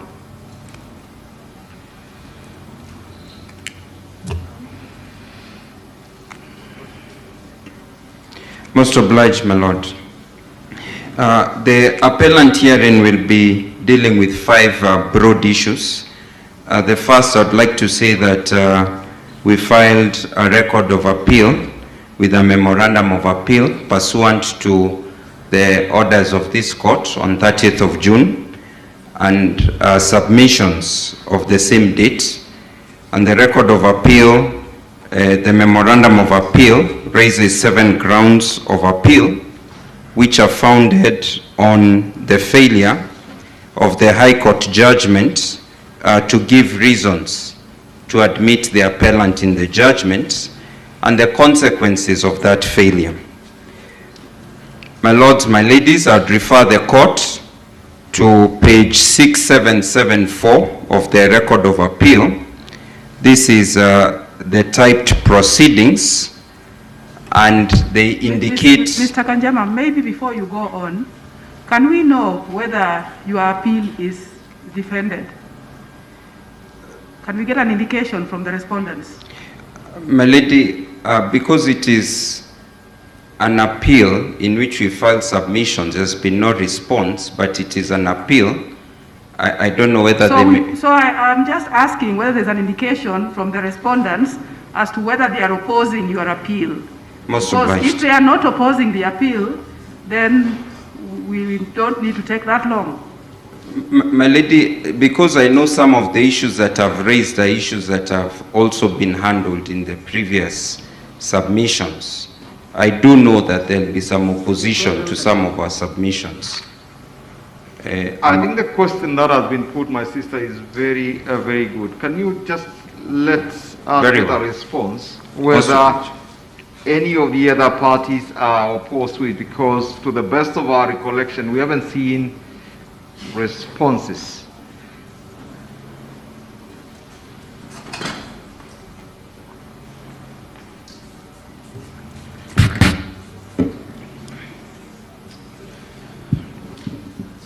If it pleases the court, my name is Awele. I appear for the second and third appellants in the previous matter that has just ended. My Lord will be opposing Mr. Kanjama's appeal number 307 of 2021. And did you file anything? My Lord, we did not file anything for the reason that the same was served on us quite late in the day. We were not able to file any document in response to that appeal. All right, okay, we have gotten your position. But my Lord, I have a corollary issue that I think needs to be determined based on the ruling that you gave on the 28th of June regarding the manner in which this appeal was to be filed.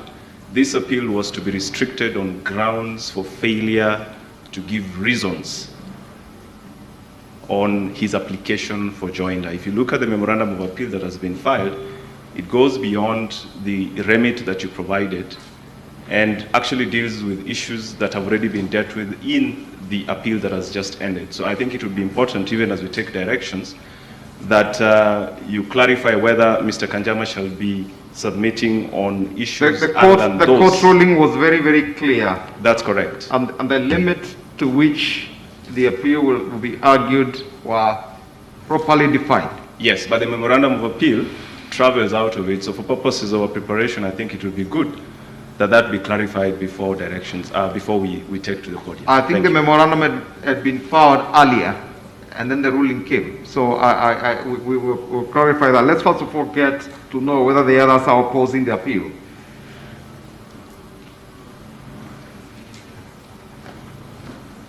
May it please my Lord, my name is Moses Kipkogei. On behalf of the IEBC, we shall be opposing the appeal. And more importantly, my Lord, you will note that the application which was filed this yesterday, my Lord, seeks leave of the court to permit a notice of appeal, extension of time for the notice of appeal pursuant to which the appeal is founded upon to be admitted out of time. So that, my Lord, it would be remiss, it would not be in order for this appeal to be heard before the application for leave to admit the notice of appeal or to accept the notice of appeal to be lodged out of time, because the appeal as it stands is incompetent. And that is what my learned friend is seeking to rectify through the motion. Any other indication?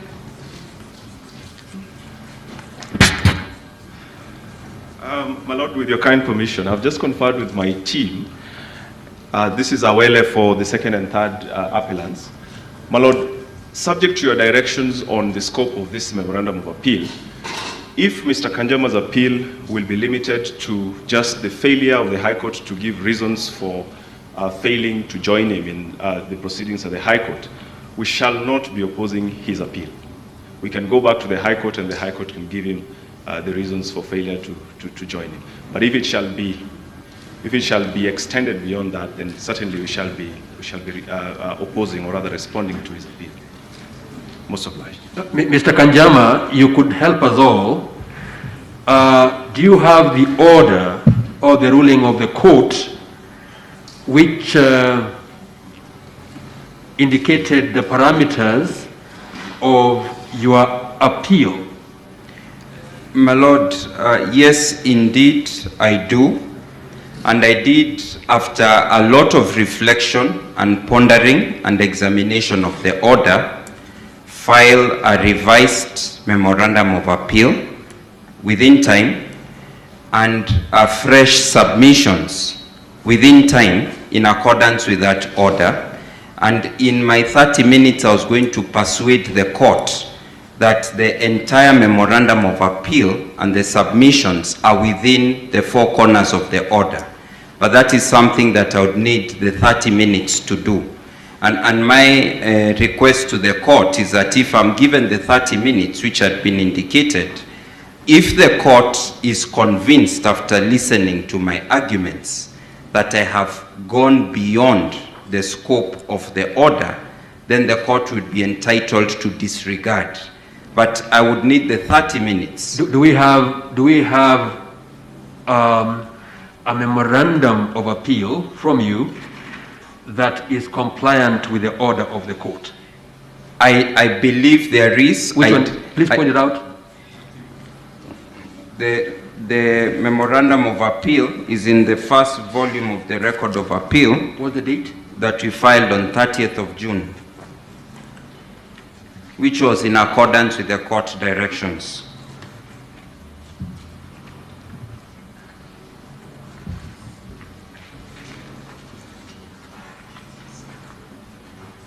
The one filed on 30th of June? Yes, my lord. And the memorandum is on page 8. Is it page? Yes, No. the actual grounds are on page 11 to 12. Is it the one that starts with ground A to G? Yes. And you say that complies with the order of the court? Yes, it does.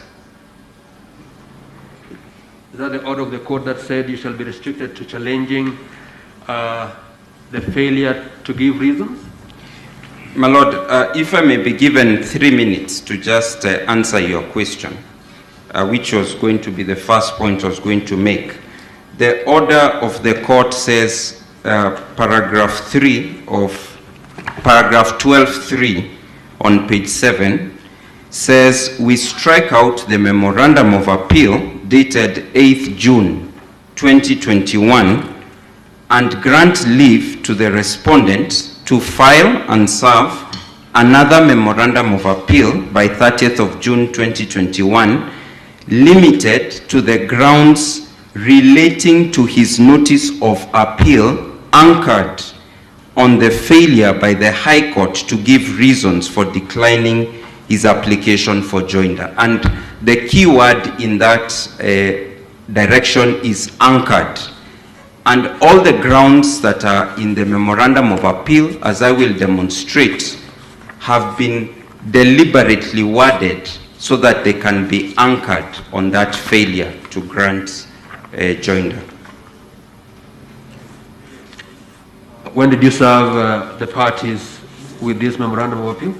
My lord, as indicated in paragraph 12.3 and 4, I did prepare, file and serve on 30th of June because prayer 4 says we direct the respondent to file and serve fresh submissions, list of authorities by 30th of June.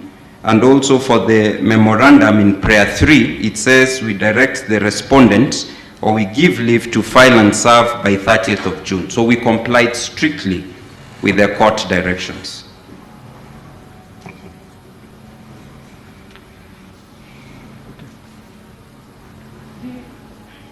Mr. Kanjama, the order that you are seeking in that memorandum of appeal, the second order, that a declaration is hereby made that the absence of a legislation or legal framework does not render an attempt to amend the Constitution of Kenya flawed. Does that comply with the order, the restriction that was restricting you only to the order of the court that was declining to admit you in the proceedings in the High Court? My lady, that prayer does not, and in fact I removed it from the memorandum of appeal. But it is here. In I'm the reading revised, what you have. Sorry? I am reading what you have given us. It is there. Prayer number 2. Yes.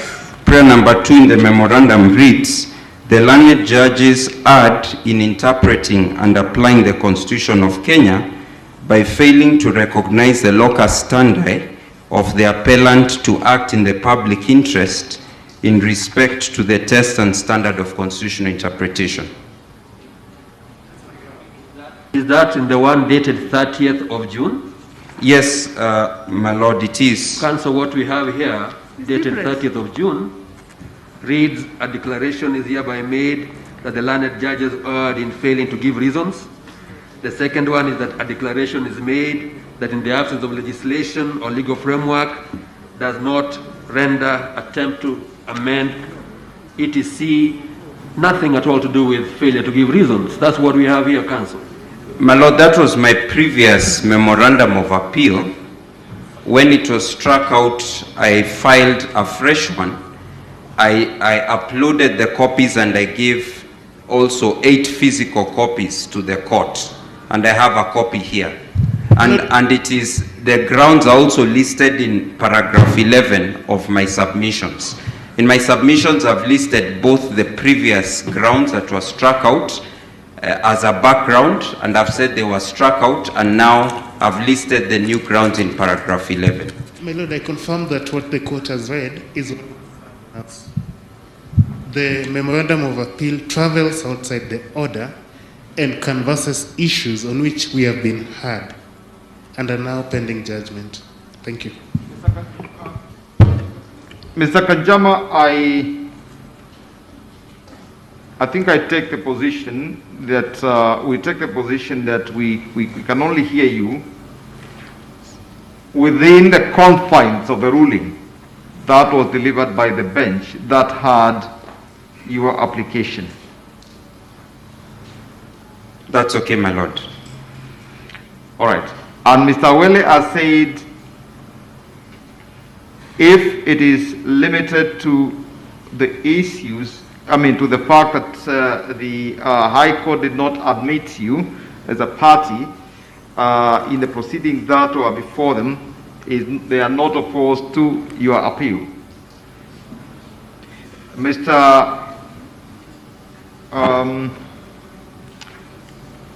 Who is it? The other party. Are you? Can I know your position?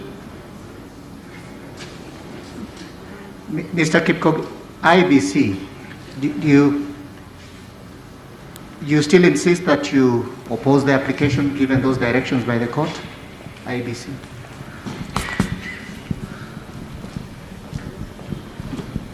My Lord, if the orders sought by Mr. Kanjama to be allowed to go back to the High Court for reasons, we take the view, my Lord, that the Superior Court is functus official as we speak. The proceedings contains the reasons as to why he was not enjoined. He approached the court on the same day of trial, and the court told him that you've come too late.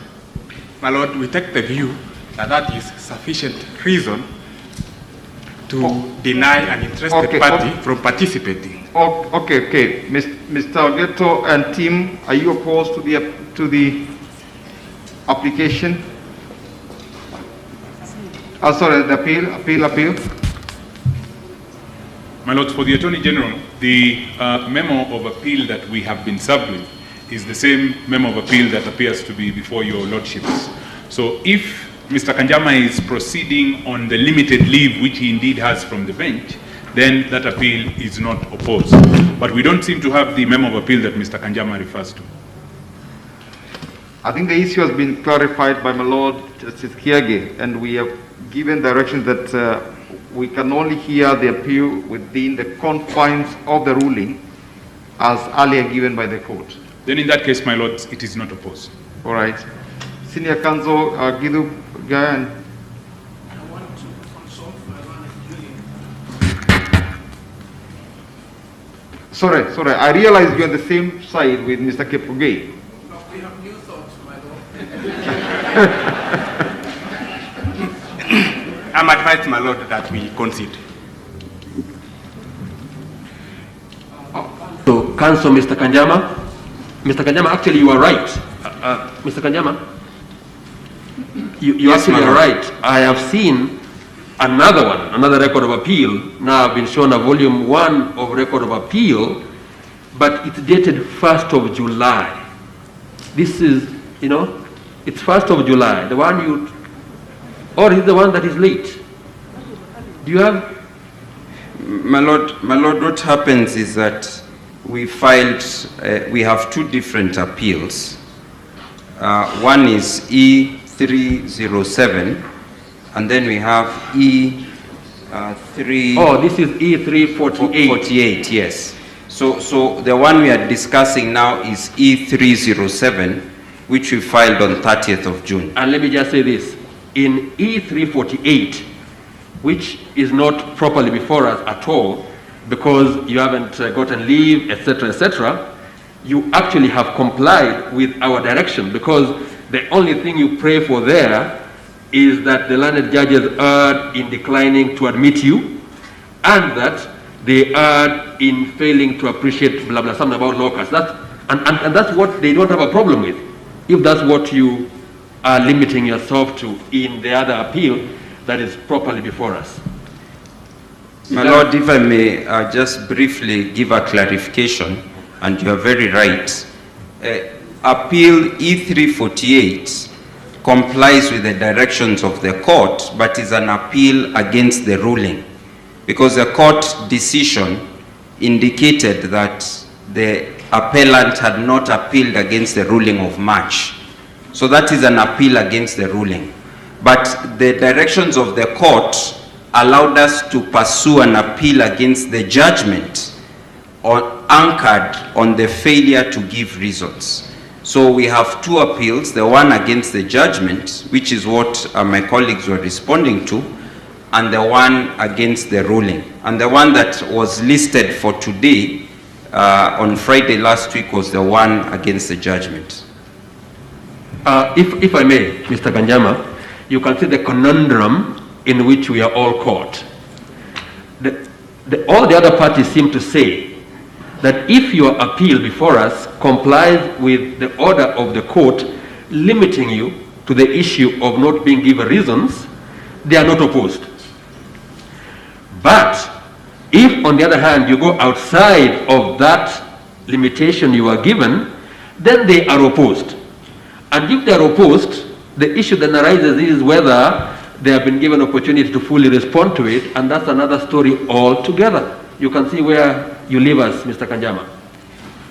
My Lord, I do appreciate the conundrum, and in fact it is a deep conundrum, and I have reflected on it throughout the day's proceedings as I was listening. And I think what I have reflected is that this court is emerged in a very momentous task of considering whether Wanjiku or the public duly participated in constitutional amendment process. And I felt that it is only fair that the court itself do allow me, in respect of Wanjiku or public interest, to also participate in these proceedings. And that is why I felt if I have the 30 minutes that I had been assigned, I will probably say something that may be useful to the court. And if it is not useful, I'm sure my lords and my ladies can disregard what I do say. Mr. Kanjama, with respect, this is an adversarial system, and if your appeal is not opposed, we will not hear it for the sake of hearing. We will go by your submissions. We shall not disregard the same.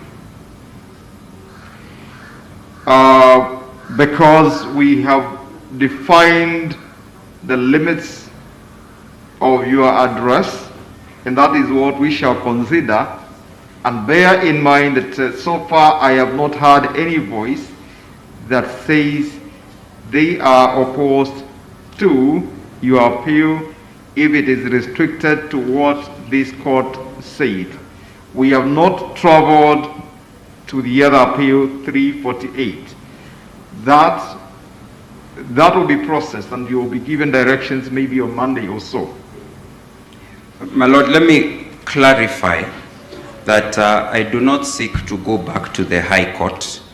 I have reflected on these directions, and if my colleagues are conceding to the appeal, I would need a clarification whether that means the appeal is being allowed or the court will still consider, because I believe the court will still have to exercise its judicial mind. The court has to consider your submissions. Yes. Yeah, we will look at your submissions and we will make a determination. My Lord, then I would request for at least 5 minutes to address at least 3 small but very critical points. All right, take your 5 minutes. It begins right now. My Lord, I think the first thing I would like to say is that in making a determination about this issue of our appeal and also the substantive appeal against the judgment, the court should keep in mind 3 key principles that may help the court arrive at an appropriate determination. I seem to have been given... Can you set the time properly? Yeah. My time has been shrunk substantially. It was 5 minutes. So proceed, Mr. Kanjama. Yes, my Lord, the first point is the point of accountability. And accountability is found as a national value in Article 10 of the Constitution. And my submission is that accountability is a value that applies to all the persons who are involved in the matters that are before the court for judgment, and also applies to the court itself.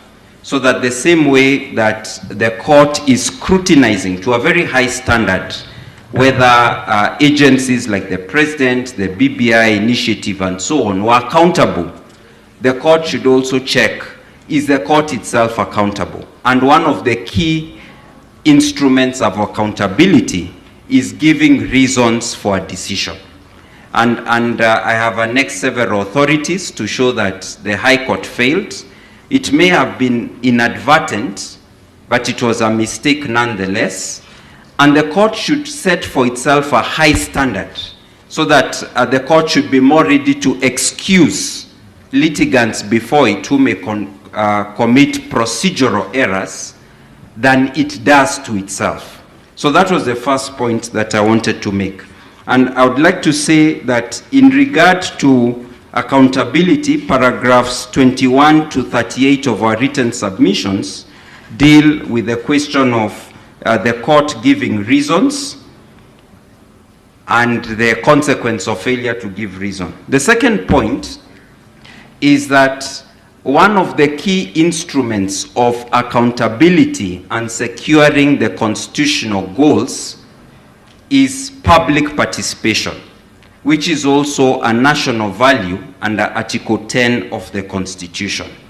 Equally, my submission is that a constitutional court should adopt the widest possible latitude to public participation, even if it is a bit inconvenient, even if an application is made on the day of the hearing, so long as the person is not going to delay the hearing, as it would expect third parties involved in a popular initiative process.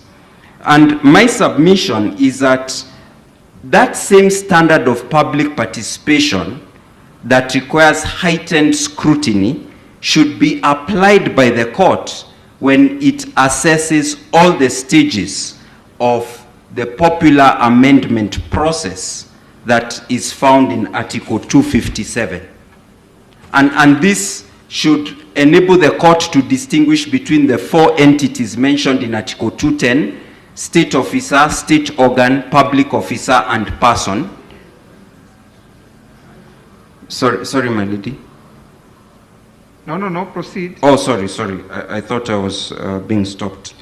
And my submission is that there is a key distinction between Article 256 and 257. When Article 257 talks of popular initiative, which is public participation, it is contradistinguished to elite or representative democracy. Sorry, Mr. Kanjama. Now, aren't you opening things that other council may want to respond to? I think you are going outside your mandate. And when you figured that somebody wanted to talk to you, I think you are listening to your own conscience, knowing that you are going outside your mandate. My Lord, I know my colleagues have spent hours and days persuading the court as to their different views of the matter. I was within those 5 minutes. I hope the time can be stopped. Within those 5 minutes, I just wanted to make very brief points. Now I have 90 seconds. I do appreciate what the court has said. I think I wanted Mr. Kanjama, with a lot of respect, if you looked behind you, yes, the arguments you're making are triggering people coming forward because they want to react. And you know that you're going outside the directions of the court. With a lot of respect, I think if you don't have anything more to say in respect to that one ground that you are restricted to, then I think we've given you the opportunity. My Lord, I would even have taken an extra half hour. Counsel. I will limit myself to what the court has. All right, finish your 1 minute. Yes. Your 1 minute. So my argument is that heightened scrutiny on public participation is the standard the court should adopt in regard to its own internal processes and also the popular initiative. The third point, which is the final point, is what is the approach or the test that the court should use in constitutional interpretation in dealing with this question. And I would like to inform the court that the High Court judgment in paragraph 399 sets out 4 tests for interpretation of the Constitution. And my feeling is that the court, in setting out those tests, failed to give sufficient emphasis to the fact that the foundation of constitutional interpretation is the text, because it is the text that gives rise to the context. So that even when the court failed to admit me into the matter, the court failed to focus on the fact that interpretation of the Constitution ought to start with the text. In conclusion, my Lord and my ladies, allow me to request the court to allow the appeal and find that the appellant had a right to participate in these proceedings on behalf of the public interest, and that in the event the court finds I had that right to participate in the proceedings, the court to consider the full submissions that have been done in writing so that the appellant is not locked out from subsequent proceedings on the BBI matter. Thank you. All right. Thank you very much, Mr. Kanjama. And thank you, Counsel, for your concession or the position that you took. Senior Counsel, you have something to say? With your very, very kind permission, my Lord, yes. I just wanted to draw your attention. I know you are under extreme pressure already, but I wanted to draw your attention to the circumstances that IEBC finds itself in. As time is ticking very fast towards the August election, we would much appreciate, without putting any pressure, as early a delivery date as can be, the court can master. I think we have already given a date, isn't it? Indeed. If my lords were able to say by notice, so that there is flexibility, but not exceeding the outer date you have given. It is a suggestion, my lord, because we are extremely anxious within the commission, because we have to make very, very important preparatory arrangements. We didn't say anything to indicate that it shall be by notice. We actually deliberated on this date, looking at the nature of the matter looking at the volumes before us. We certainly hear what you say, Senior Counsel. It is not out of disrespect, but we have a duty to perform. And you have all said this is kind of a historic matter. We've never sat in this kind of a dome before as a court of appeal. And so please bear with us. That is the date, 20th of August 2021. And allow me to just reiterate my appreciation to all counsel and parties regarding what I said earlier. Mr. Kanjama, we will give a date, we'll give the judgment in your matter on 20th of August, together with the other one. So, on behalf of this bench, thank you once again. It is now 6:20 or 21 or thereabout, and we shall adjourn.